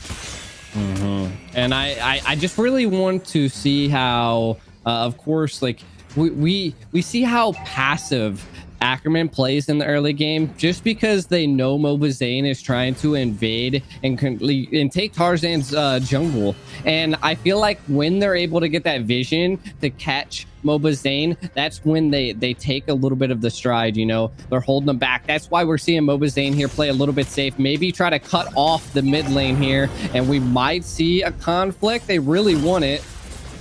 Yeah, we do see a spin by Mobazane. Tarzan able to leap over that ledge. I'm not sure if they're looking for this turtle yet. It does look like Tarzan's going to go ahead and turn his attention to the orange buff. It looks like Mobazane, though, doesn't want to give up this turtle. He's going to go ahead. Zia able to get the kill up at top. though. 10% left. Mobazane able to pick it up, and a real-world manipulation coming down here. As Shark able to get himself to safety. Who's going to have to disengage there? It looks like Galscutie actually might be in a little bit of trouble. Fried Chicken on the hunt, takes down Galscutie, and Tarzan follows quickly behind, but Shark ends up paying the ultimate price there. It is a 2-2 game here.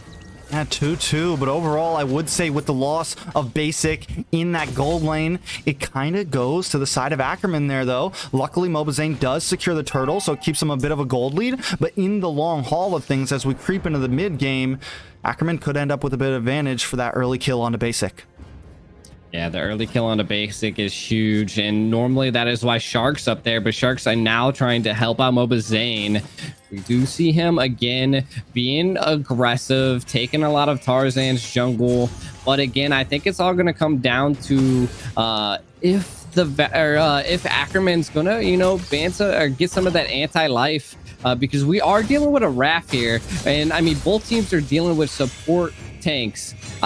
They just have to keep an eye on that, and if one team lacks on one of those areas, they're going to take advantage.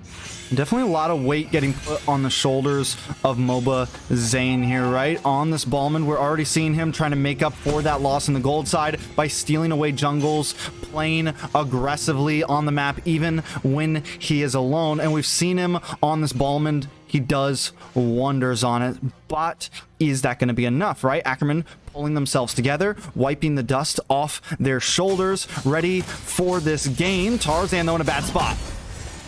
Yeah, he is going to go ahead and be able to dash out of there, especially provided that CC from Yato. So a good job there by Ackerman's mage to go ahead and kind of enforce that escape from them. Yeah, ooh. Hoon was in a little bit of trouble. Dawning Light does come off.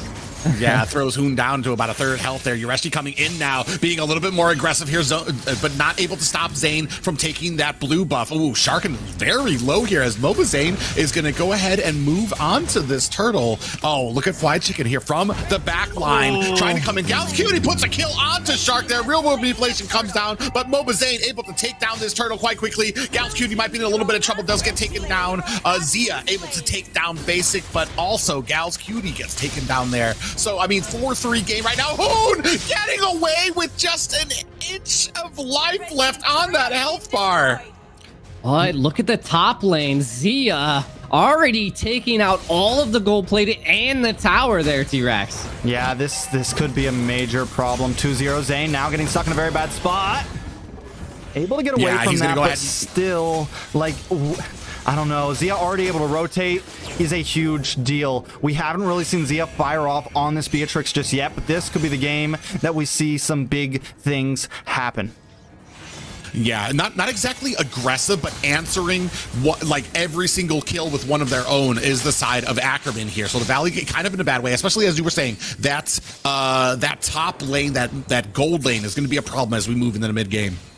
Yeah, and I think it contributed to that Bia picked up that Blade of Despair very early. Didn't even buy boots at the beginning. So looking into the items, we are seeing, again, Zia with that tower down and being able to rotate early on. We're seeing that, Zia's going to be popping off. And I feel like that's going to be a huge problem for the Valley. And they might have missed that in the early game here. So we got to see how they respond. They are not swapping lanes yet because Chicken's still in bottom and Basic's still in top. Yeah, Basic's going to have to stay up there and defend. Yato getting a nice stun there. Yeah, 4 people down here. Shark actually might be in trouble here. Does go ahead, poke his face into that bush, and answered from Tarzan there. You're actually going to go ahead and cut this lane to try to enforce this fight here down at the bottom, but it does look like they're going to go ahead and disengage. And, so at this point, right, I like that Yato picked up this Xavier. We're already seeing how it's helping in some of these team fights, getting the lockup on a Zane. Zane not really able to come in and make those plays, but Turtle is up. Yeah, Turtle is up. We do have a circling eagle. Mobazane able to clean up the turtle. Heavy spin comes out to zone out the rest of the Valley. Not able to get a kill here, but they do secure the turtle there. Zia is going to go ahead and disengage. More pressure being put onto this mid lane as there were minions there.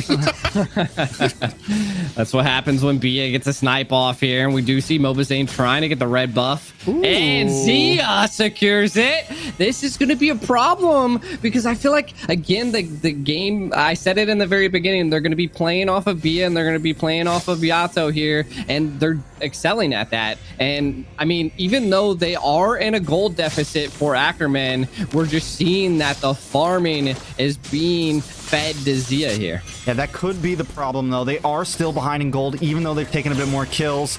And right now, it's all on Zia. Like, Zia and Yato are the only ones doing any damage. And if they stay behind, eventually, will the tankiness be too much? Are they going to be able to burst them down private? Yeah, we do see this engagement here. Yato able to go ahead and put the finishing touches onto that bottom tower. Great job by Zia there to go ahead and rotate and macro up on these towers. 2 unanswered towers for the side of Ackerman. And I don't think I've ever seen a point when, the Valley has been like out macroed, but it looks like that's happening in this game. I wouldn't say if they're being out macroed, you know, like they're doing really well. I think what they missed in the very beginning, and this is kind of, we're seeing Ackerman go back to the days that we see that they're focusing on Zia. Farm, feed Zia, feed the gold lane, and you win the game. But we are seeing that I don't believe they secured any turtles or any of those objectives, and Mobazane's doing very well at eating away at them. And look, here comes Yato. And they are finally losing a tower there up in the top side. So, I mean, or they're finally losing a tower in the bottom side. So now, with that gold lead, we're starting to see the Valley answer back a bit, right? Even though they were falling behind, now we're at a point where that rubber band is going to start to snap a bit back. Tarzan starting to work on this Lord, but Zia's damage is definitely scary private. Yeah, BOD and a Malefic Roar there. Fried Chicken dives deep into the back tower, takes down, and Yato does go down to Mobazane there, but we are on the Lord. Mobazane a little bit of trouble circling. Eagle has latched onto him. Following behind is the rest of Ackerman. Heavy spin does put Fried Chicken into a wall. He does escape, but it isn't going to be enough for him to find his way to safety. It is, and they lose one without an answer. It was a good go. They attempted to go in there as well. This is something that I've seen that I like from Gals Cutie here on this Matilda. You're kind of seeing like a fighter plane essentially. We're seeing Gals Cutie carry Zia along, and then just a shotgun coming out of anywhere, and they're capitalizing on and taking on those solo kills, and they're kind of making them themselves, you know. But we are seeing the Lord here. Can Mobazane secure it? Yeah, will he get the steal? Yeah, he's got 3 members here, 4 members now, down to 10%. He's looking for his opportunity to come in here. Basic able to pick up the Lord there. Heavy spin. Ackerman is trying to get out of dodge here. It's better to live and learn than take these kills, but Gals Cutie has a mission of his own, dives deep into the line. Mobazane is on the chase. Here comes Zia, putting on the damage, and a lethal counter is not enough to take down Gals Cutie. Basic Retri Gods, I mean, is able to take that there, right? The chat goes crazy, the fans go crazy. Basic secures this game for a little bit longer with that push. Can the Valley make something out of this? Oh, what a beautiful set there by Xavier there as the rest of the Valley gets caught in that CC. Lord is able to take down one tower, read down to inhibitors at the top and bottom tower right now. Hoon and Zane may be looking for some type of advantage here, but I'm not sure that they really want anything, and going to go ahead, reset to the mid lane here. Yureshi doing his best to try to clear out this. Fly Chicken takes a tower at the top. Here comes a real world manipulation followed by a dawning light. They are in a bad way. Our Ackerman right now as the Valley is pushing deep and down. Oh, torn apart memories almost takes Tarzan down. Look at that beautiful set now. All the damage coming down. Beatrix with that missile launcher puts on a ton of damage as the rest of the Valley is forced to wisely disengage. Yeah, so now we're at 11 minutes, and the Valley holds a 5K goal lead, and this is that rubber band. This is that snap. Yes, Ackerman takes some towers in the early game. Yes, Ackerman takes some kills in the early game, but the Valley just biding time, knowing that, listen, we have the gold lead. We have this game in the bag. When the Lord comes up, we got this. When the big fights come up, we know we have the advantage. The only person on the side of Ackerman right now that's really ahead is Zia, sitting at 3-0, but the thing is there's a steadiness among all of the Valley's members right now that Ackerman is going to have to deal with. Shark. Ooh. Speaking of which, Shark gets a big face full of shotgun. Basic in a little bit of trouble here. He's trying to disengage here. They are on the chase right now. Is Basic going to be able to get out of here? Another torn apart memories with a flicker there. Minions able to take another tower there. Basic still trying to run. Tarzan is not trying to let it go and might pay for that. Went in a little too deep and down goes Tarzan. Galscutie going to follow there behind as well. That is 2 kills for the side of the Valley. Fly Chicken is not done yet, putting on the damage as Zia, they're trying to go for the tower. Here comes the damage. Zia gets taken down. A dawning light does not save him, and there are almost a sweep. Uriah is the only one left, and this is right now a full game for the Valley. Tarzan should not have chased that, G. He should not have chased that. No, he should have not. Basic having a lot of that control and slowing him down. Yureshi trying to stop the push. Are the Valley going to go for the Lord here? I feel like they're definitely going to back out. As we can see, I mean, of course, if they would have secured the kill on Yureshi here, I think they might have had the chance to end it. But now they have the Lord. Can we see Tarzan get in there and show a little bit of presence? Yeah, we do see the real world manipulation coming down. Galscutie able to get out of there. The entire team of Ackerman able to get out, but that was the job. They tried to zone them out. Lord is down to 10%. Bobazane able to pick up this second Lord, the Luminous Lord. Now they are on the chase, trying to press their advantage. Here comes a heavy spin right now, trying to make waves. Yureshi in a little bit of trouble, getting slowed down right now on that Benedetta, and the rest of the Valley not able to pick up a kill, but did zone them out in time for this Luminous Lord that is now crashing down to mid lane. Is this going to be enough? I'm pretty sure they're going to be able to take down some damage if they don't have to also fight down the Valley. It doesn't look like they're going to give them a choice here as Mobazane coming in here. They're testing. Here comes the charge. Makes mincemeat out of that inhibitor tower. They are changing their ways now. Uriah in a little bit of trouble gets taken out by Basic there. The Lord, though, gets taken down HP. as well. 3 HP. It doesn't want to go, and it doesn't look like the Valley is trying to let this up. They want to close out this game. Ackerman saying that they are not done yet. They are trying to fend off this assault. The defense of the Sentry, another dawning light comes out there. Halves, Fried Chicken right now. They are trying to take this bottom inhibitor right now to get more minions. Here comes a heavy spin. Mobazane being pushed deep into the line. Is he in trouble? He gets taken down by Yato. So they do have 1 kill. This is essentially a 4v4. Down comes the real world manipulation. Nobody is close enough to go ahead and latch on the Hoon. Basic does suffer a circling eagle from Galscutie. Another torn apart memories as the rest of the Valley disengage from this fight. Yeah, there's just so many minions on the base. They can't even try to push back when they get a slight advantage in that team fight. The Valley backing off. Still a huge gold lead for the Valley, sitting at almost 10K ahead, or 9,000 ahead. Ackerman, though, does come back, and we saw last game, it's not out of range for them to make a play to make it work. Everything on the line here. I think it's really going to come around. I think they just need to they need to stick together, let Yureshi do his thing in the off lanes, but also Yureshi needs to kind of not be too far away all the time. He needs to be ready to move in quickly onto these team fights, because that's when they excel. That's when Ackerman can turn things around. Yureshi gets to that back line, causes some mayhem for Basic, for Hoon, so that Zia can make the frontal assault, right? Shred down Mobazane, and Mobazane and Shark and Chicken are left with no support. It's not going to be easy, but it could be possible here.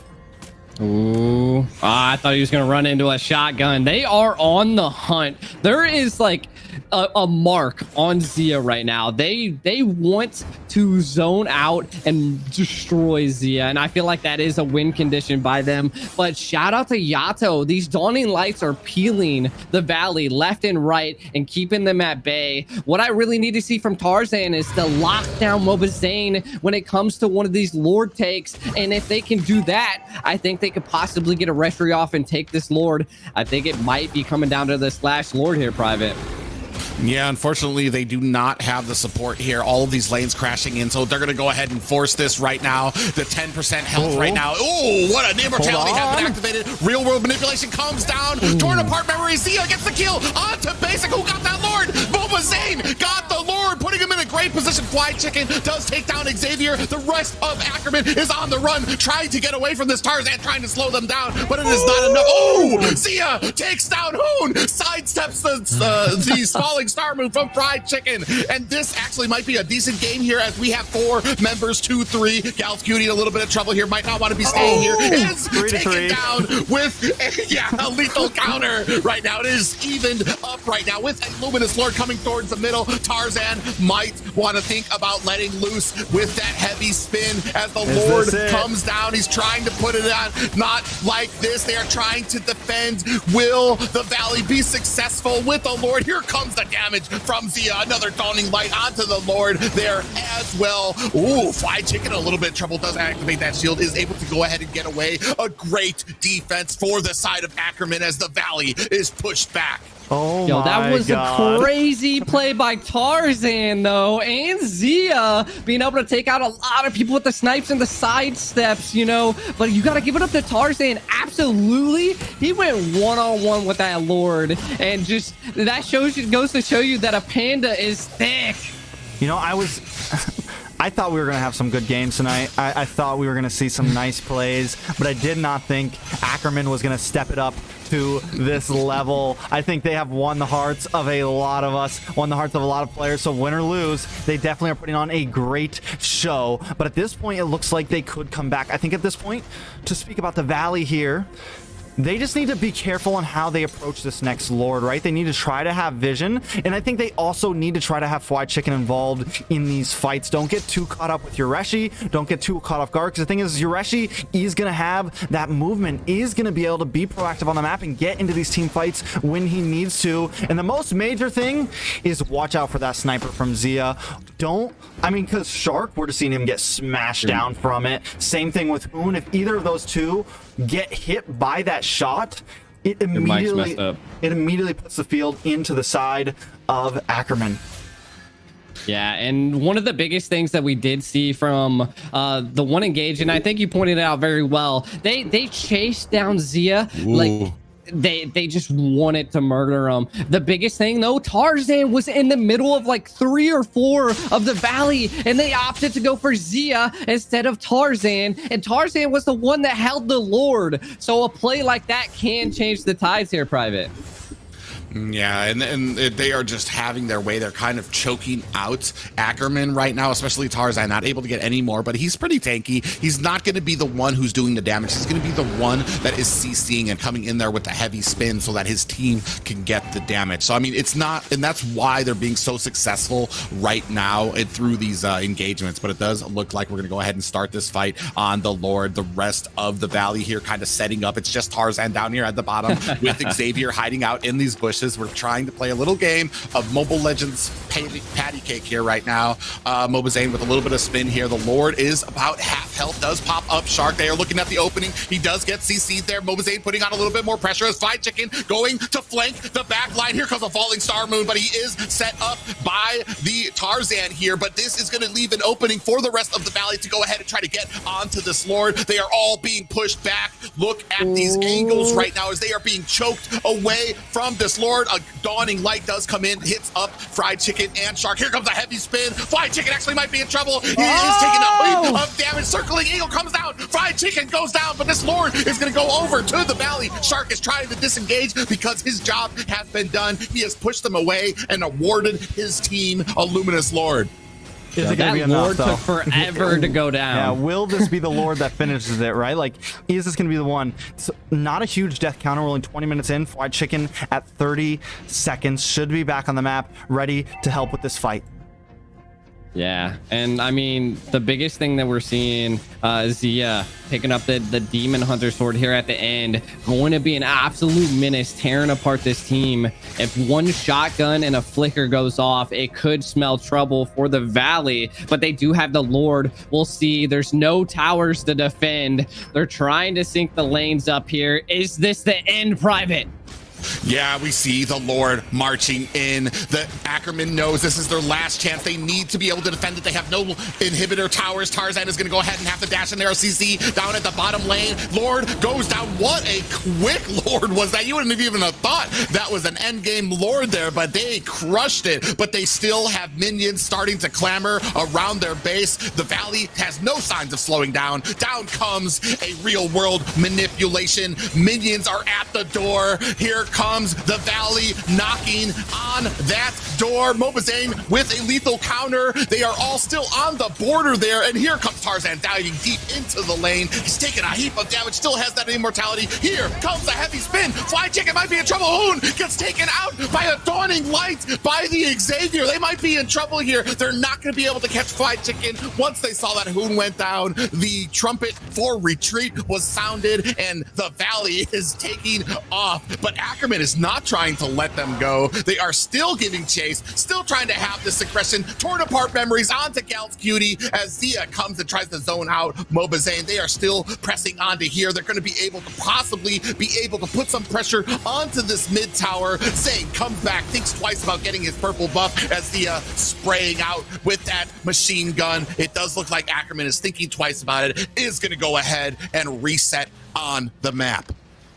And I think, again, Ackerman is doing so well to control and come back. You know, like they're keeping their base at bay, stopping, and that is the damage behind Yato and Zia. And I think it comes down to that they're really carrying this game and holding the defense. We just need to see. We're seeing the Valley zone out Ackerman so well at a Lord, and we just need to see them actually be able to gain ground and maybe take over a Lord here. Yeah, I mean, at this point, everyone's maxed out, right? We still need Gals to get something. We still need Shark is already there, but the damage is there. Yato able to snipe Hoon out of the back lane with that even the damage on a basic there, but able to snipe him out with that dawning light, right? So it's gonna come down to just who can clash better at this point. Fried Chicken looking for these backsides. You gotta keep your eyes on him because he's ready to make plays happen. Yeah, and essentially we are at a 4v5 as Benedetta is all up at the top right now. Yoreshi not in this fight, and we do see Tarzan trying to bait out some abilities here. Mobazane really not taking it as well. Fly Chicken maintaining his spot on the flank here, pushing in mid. We have the Lord down to about 2/3 health. Nobody really kind of making any waves here. Yoreshi still up at the top, putting on pressure there. He has not left it. Very secure in his team's ability to kind of fend this off. However, that Lord is at half health. The side of the Valley doing a great job of still testing their limits and keeping that Lord in play. Down to 10% health now. And then Tarzan might be in a little bit of trouble. This is it. This is where you need to come in. Tarzan comes in. Real world manipulation comes out. Heavy spin comes out. Yato picks up the Lord for the side of Ackerman. Shark might be in a little bit of trouble there. We have minions at the base right now. Yoreshi doing his best to try. This is it. Not like this. The game goes to the Valley. And this is going to go ahead and crown them. These are your North American Squad League finalists, the Valley.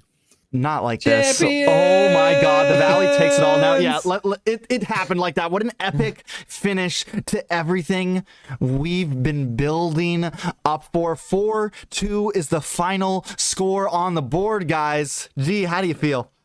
Man, this was exciting. I couldn't believe how great of a fight these teams put up. You know, this was a 25-minute game, and Ackerman was just trying to hold up. Congrats to the Valley, though. We didn't want to see it come out to Winions winning the game, but it happened. Those are the things that happen, right? Those are the things that that change the tide of battle. In the end, the macro came from Chicken there, clearing that mid wave. Yoreshi gets caught on the top side, almost macroing the wrong lane there, and everyone's eyes are on the Lord pit. Tarzan thinking that the only option to win this game is to take that Lord. Yato even gets the Lord. Literally just a split second longer, Lord would have been on the map, and they could have survived out in that private. Yeah, and that is where that high tier 5-head decision making comes in. You have your Reshi, you're not going to be able to compete with the speed in which he can get from the top lane and back to the Lord. So Fly Chicken said, screw it, I'm just going to go ahead and push mid, then join my team, which is right here from mid. Make it a 5v4, even though of 5v4 technically Ackerman won, and they were able to pick up the Lord. We're starting to get kills. However, that one thought, that one decision to go ahead and push that lane before you go in for this fight ended up securing a very hard-fought victory for the Valley there. And you know, I gotta give it to even though he didn't get it, I gotta give it to Fried Chicken that game. Just made some great map plays. Some in the Lord before that, able to zone them back, and then even there, able to control the lanes for his team and ultimately take them that game, right? Like Fried Chicken was one who got them that game, clearing that mid wave, letting those minions in, making that call. Yeah, no, I mean, you said it best. We definitely, from the very beginning, I suspected that we were going to be seeing the carry by Zia and Yato. But again, it also came to Gauss Cutie putting a lot of time in and, you know, carrying that shotgun, becoming that AC 130 and just diving into their lanes. Again, 11-11. They put up a really great fight, and I was on the edge of my seat the whole time. Definitely not a wipe. Definitely not an overpowered team that just stampeded over there. Ackerman showed what they were made of tonight, brought out all the stops, the aggression. The first two games maybe not going exactly to plan, maybe not the drafts they wanted, maybe not the choices they wanted, but man, those next few games were absolutely masterful to watch. How close they came, the advantages they were able to steal away from a team that everybody was pretty much thinking was unbeatable, that had like no flaws in it, and Ackerman showed exactly what they were made of, and it was just a beautiful match, and what a way to end the night, to end the series, to end this season of the North American Squad League. Yeah, definitely an epic ending to it all. And the Valley, man, the Valley, you know, from the beginning of the season until now, even before Zane and Chicken joined them, when it was just Shark, Arvel, and some other team. I mean, I've had a feeling it was their season. I have a feeling that Basic has been grinding this year. He's finally stepped it up. And now with this roster, they seem strong. But before we get too deep into the Valley, Ackerman makes it to the finals. They climb out of the bottom bracket and put up one of the most amazing, the most amazing finals we have had yet for the North American Squad League in general. A lot of times they end as sweeps, but Ackerman stepped up their game, bringing us to a total of 6 games. It's not normally in NA, it's always just like a sweep finish, right? And in a lot of tournaments, it's a sweep finish. So I got to give it up to them for putting on such an amazing series. Yeah, absolutely. And Zia, man, Zia put on, especially that last match, he knew it was all on the table. Absolutely. I care whatever you want to say about the ending of that game, was dominating Basic there. Took that flag of Ackerman and was carrying it. He was going to be the running man with it for most of that match, and he did such a great job. Hats off to Ackerman. Hats off to all the teams in the squad leagues. I mean, it's just been a phenomenal season, even with the layover we had with NACT happening in between it. Man, just hats off to North America as a whole, and especially Ackerman. They really, really impressed me. I knew what they had. I knew that they could do it, at least to get those 2 in there, despite how the scrims were going and things like that, despite how they were swept in the series before this in the upper bracket, worked their way through the bottom brackets, and came on here to put on a show here for this last series. Now, hold on a second. We do have Basic, who's going to be joining us in this VC. We can take a second, break this series down with him. Give me just a second. We're going to move him over. Basic, how do you feel? Basic, welcome.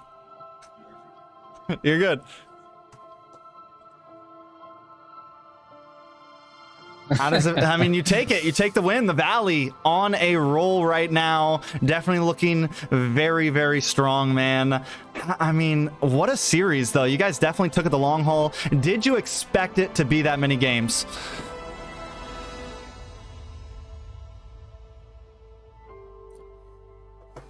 They can't hear basic. Oh, give me 1 second. Give me 1 second. It's the stream can't hear you. Give us a moment. Yeah, we also can't talk to him since we're another. Oh. 1 second, guys. And you're echoing now. Give me 1 second. Yeah.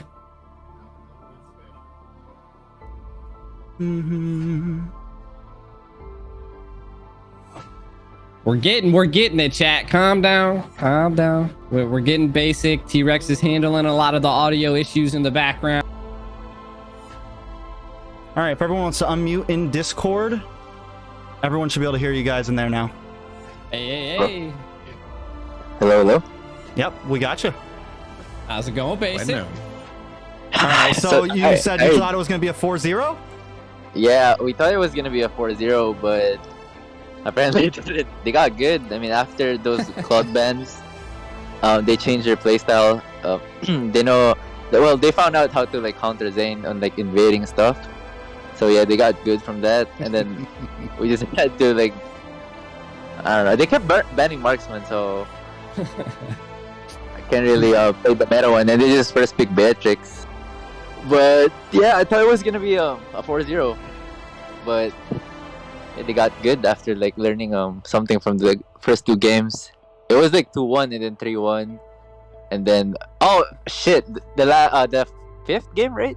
Fifth game. Through that game. Yeah, they capitalized. They found that moment and they were able to take it. And but honestly, in the end, though, like it just overall in the full course of things, you guys ended up just having the better gameplay on the map. I feel like some of the macro, some of those split decisions, even what ended up winning you the whole thing with the minions able to get to the base like that.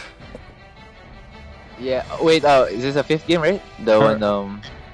Or the last game. The last game when the minions get to the base. Oh! The game, I mean, that what a finish right there. Yeah, because Chicken did good. He cleared the wave, and he called me. He was like, "Oh, we can push mid," and then I just saw it, and I saw an opportunity because I saw the minions were coming up in like 15 more seconds, so I just rushed in over there. I mean, yeah, that's like the best move we could have done, because we can't really contest the Lord with Akai, and Saber's damage really bad. I mean, it's good. It's like I it's have a good. question It's for bad you, for though, us. Basic. When you guys literally you were pushing them against the wall in the first game and the second game, and then just all of a sudden the tides like changed, man. Like, what was going through your head on game 3? Oh, we were like, oh, they know what to do now, because on the first two games we just bullied them, just invade their jungle whole game. But I don't know, they probably found out a different strategy to like counter that. So it was hard. It was hard for us. I mean, all those games we always had the lead. It's just they came back from it. I don't know how, but maybe they got better. And that's one of the things that's kind of have separated the Valley from a lot of other teams in NA, which is when you guys are being pressured. When Zane loses his buff in the opening seconds, you guys are still kind of maintaining that lead. And is farming, is the rotations, is that like a big part of what you guys work on, or is that just something you guys already know naturally, and you guys are just working on a higher level of play during these games? I think the only problem is the draft. Mostly, I think that's what it is. But I mean, even if we're like 5 skilled player, if we lose draft, it's gonna be a hard game for us. That's why, yeah, draft is really important. We should know what to prio and we should know what to ban and stuff.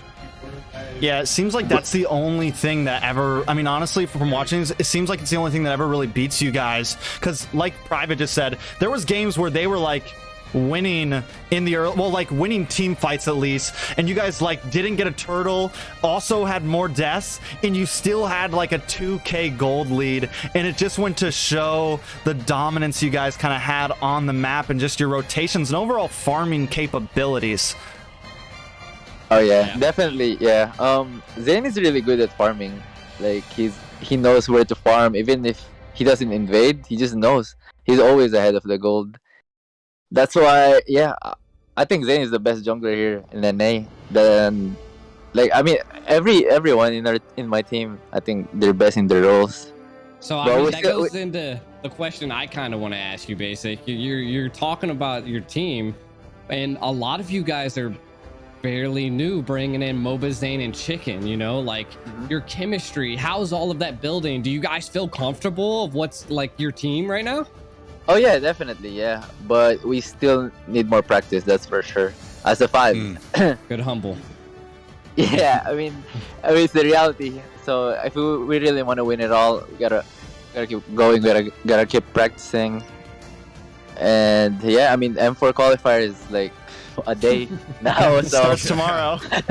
Yeah. Yeah, we- So I have a question kind of related to that.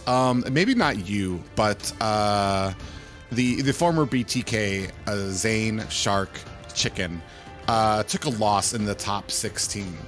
Has that been a point of like conversation about like that helps you guys take this even more seriously, where you guys aren't willing to goof off as much? yeah, that one too. It actually, I mean, after the loss they took, it's like after that they take everything seriously now.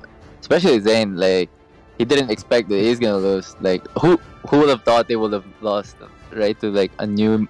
Oh, who beat them? Meta Esports. Yeah. Yeah. Yeah, it was 0-2, so it was bad. Yeah, it was bad for them, but they learned something from it. That's really good. Yeah. So it really it helps us. Yeah, it helps Shark, it helps Chicken, it helps Zane. To, like, not underestimate any team. So basically, like, try hard every game. So do you guys feel comfortable coming into NACT? Of course, it already sounds like you guys are being humble. Like, you know, we know we need to practice. We know we can't just come in here with big heads thinking we can play any way we want. But overall, like, just in general manner speaking, do you feel like, you know, M4 is yours at this point? Like, you're going, like, you feel like the NACT qualifiers, do you feel confident that you're going to be able to take these qualifiers and move on to the big scene? Definitely, yeah. I mean, we gotta have that confidence, but at the same time, you can't underestimate them, you know? We're confident enough to beat them, but not overconfident to lose, you know? Like, Most definitely. Any last questions from you guys? Private G? I think that's it for me. I can just say I am impressed. I've been telling them before. I've been skeptical about how you guys would be able to work together, but you guys really kind of shut me up, especially even before the playoffs came. You guys were working well together, and then adding Zane and Chicken into it, you guys have become a machine, which I know me as well as the rest of NA are very excited to see what you guys bring into the future, possibly to Las Vegas and hopefully to Indonesia. Yeah. Yeah, Yeah. I mean, Oh, we're for all sure. excited. We're all I mean- excited for you guys. Yeah, okay, so I just wanna put this out. Like, right now, I mean, it's not fair playing this game because we have a different MS. Like, I can't even play 1-1 in this MS, so, you know, it lessen our hero pool, I would Mhm. say, because of the MS for sure. But of course, once we're on LAN, definitely we'll do much better for sure. Like, way better. I think Nah, so many Warning teams to and all the rest of the players. teams. Yeah, like Assassins everything. will finally be open for a lot of teams, like Exactly. the Ling and the Fanny. Like, teams can actually play that now. You know, people think it's just not in our meta, but the reality is central tournament lobby. You're at like 60, Yeah. 70 MS. I you mean, know? it's the reality, right? Like, I can't even play my marksman really how I play it, you know. And like me right now, when I play on the West, I can play like 1-1, like basically all marksman. But now, when we're playing on tournaments, because it's central MS, my hero is limited. That's why when they ban marksman, it's annoying for me because, you know, I can't play a lot of marksmen. Like, let's talk about like the 5th game when I was on carry. I could have won one there. It was gonna be Yeah. so easy because 1-1 is so good there, but I don't want to play it because it's so bad. Like, Yeah, we were surprised with the we were a little like Carrie. yeah, exactly. Against Eve, right? So, But any last words from you, man? well, I guess just support us in upcoming NA qualifiers for M4. And shout out to my teammates, of course, Hoon, Zane, Chicken, and Shark. Yeah, I Pretty think. much. Oh, and my ex-teammate Guapo. Guapo. We were against him. Act Guapo. Yeah, Ackerman, Guapo. Damn. I didn't expect that, but yeah, it was a nice game for him. Well, you guys put on an amazing series tonight. Big shout out, you're right, to Zane, Chicken, Hoon, Shark. All you guys played such an amazing series. And, you know, I've always said that whatever team comes out on top, we will, I think, NA as a whole should support them. But right now, I think you guys are definitely in the favoritism of a lot of people. And I'm excited to see how you guys do in that NACT and possibly see you guys in Vegas, right? Yeah, we'll do our best. Don't worry, we'll do our best. We're gonna try to meet their expectation for sure. But yeah, for now, gotta keep going, gotta keep practicing. All right. Well, thank you so much for doing the interview. I appreciate it. Give Zane, Chicken, and Shark our best, and let them know congrats, man. For sure, bro. For sure. Thank you. Have a good one. You too. All right, so that is it, guys. It's a sad, bittersweet ending to the North American Squad League Season 3. The saddest part that I almost never thought about until Private brought it up is this is it for the league until next year. We got a lot of things coming up. You will see our faces grace some screens of North American events until then. But until then, guys, you know, I appreciate everyone. G, Private, how do you feel about this ending? I think it was the best ending that the NASL has had. Like, season 3, king, put the crown on it. Like, we've been killing it. The grind is real. You can see that, like, the stepping stones of NA is already building, and I'm glad to be a part of it.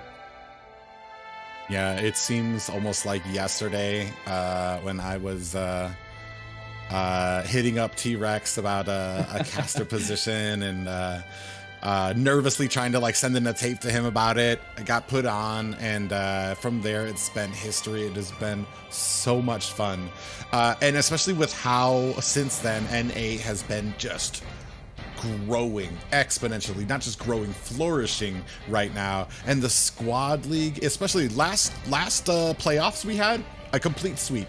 It almost seemed like the top team, there was always nobody who could match them.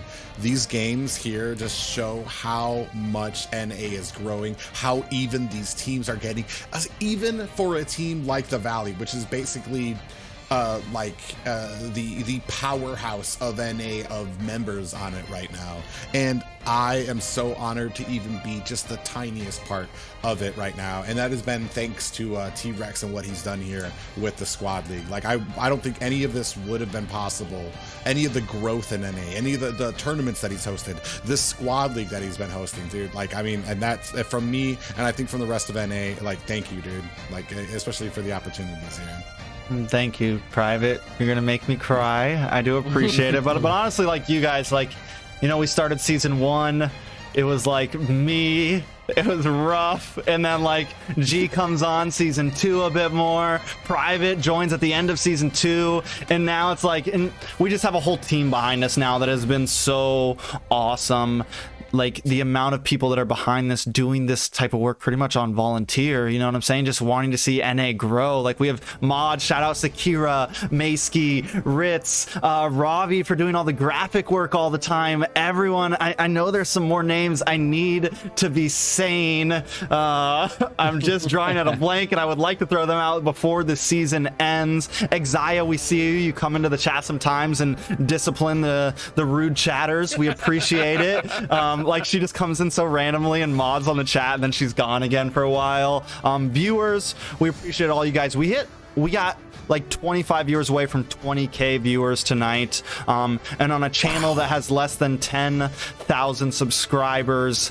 That is amazing. I'm talking like for a channel that is we literally have less than 10k subs, and we were able to hit 20k viewers tonight. So thank you everyone. Thank you to the teams. Thanks for Zane, Shark, because like we know a lot of these views come from those big players. So thank you guys for competing this season. It was a blessing to have you guys here. Chicken, Shark, Zane, Basic, and Zia, all of the teams this season. Seriously, thank you guys. I could not thank you all enough for competing and helping NA grow in this manner.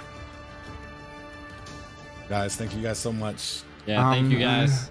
Love you guys. I'm worried I'm missing somebody. If I missed anybody in the shout out, I'm so sorry. You guys know I love you all so much, man. It has been such a pleasure. And we will see you guys, because starting tomorrow, M4 qualifiers, here we fucking go. I'm going to use my curse word tonight because NA is coming for N4, and I'm definitely excited about it. We'll see you guys in the next draft. NA number 1. Take care.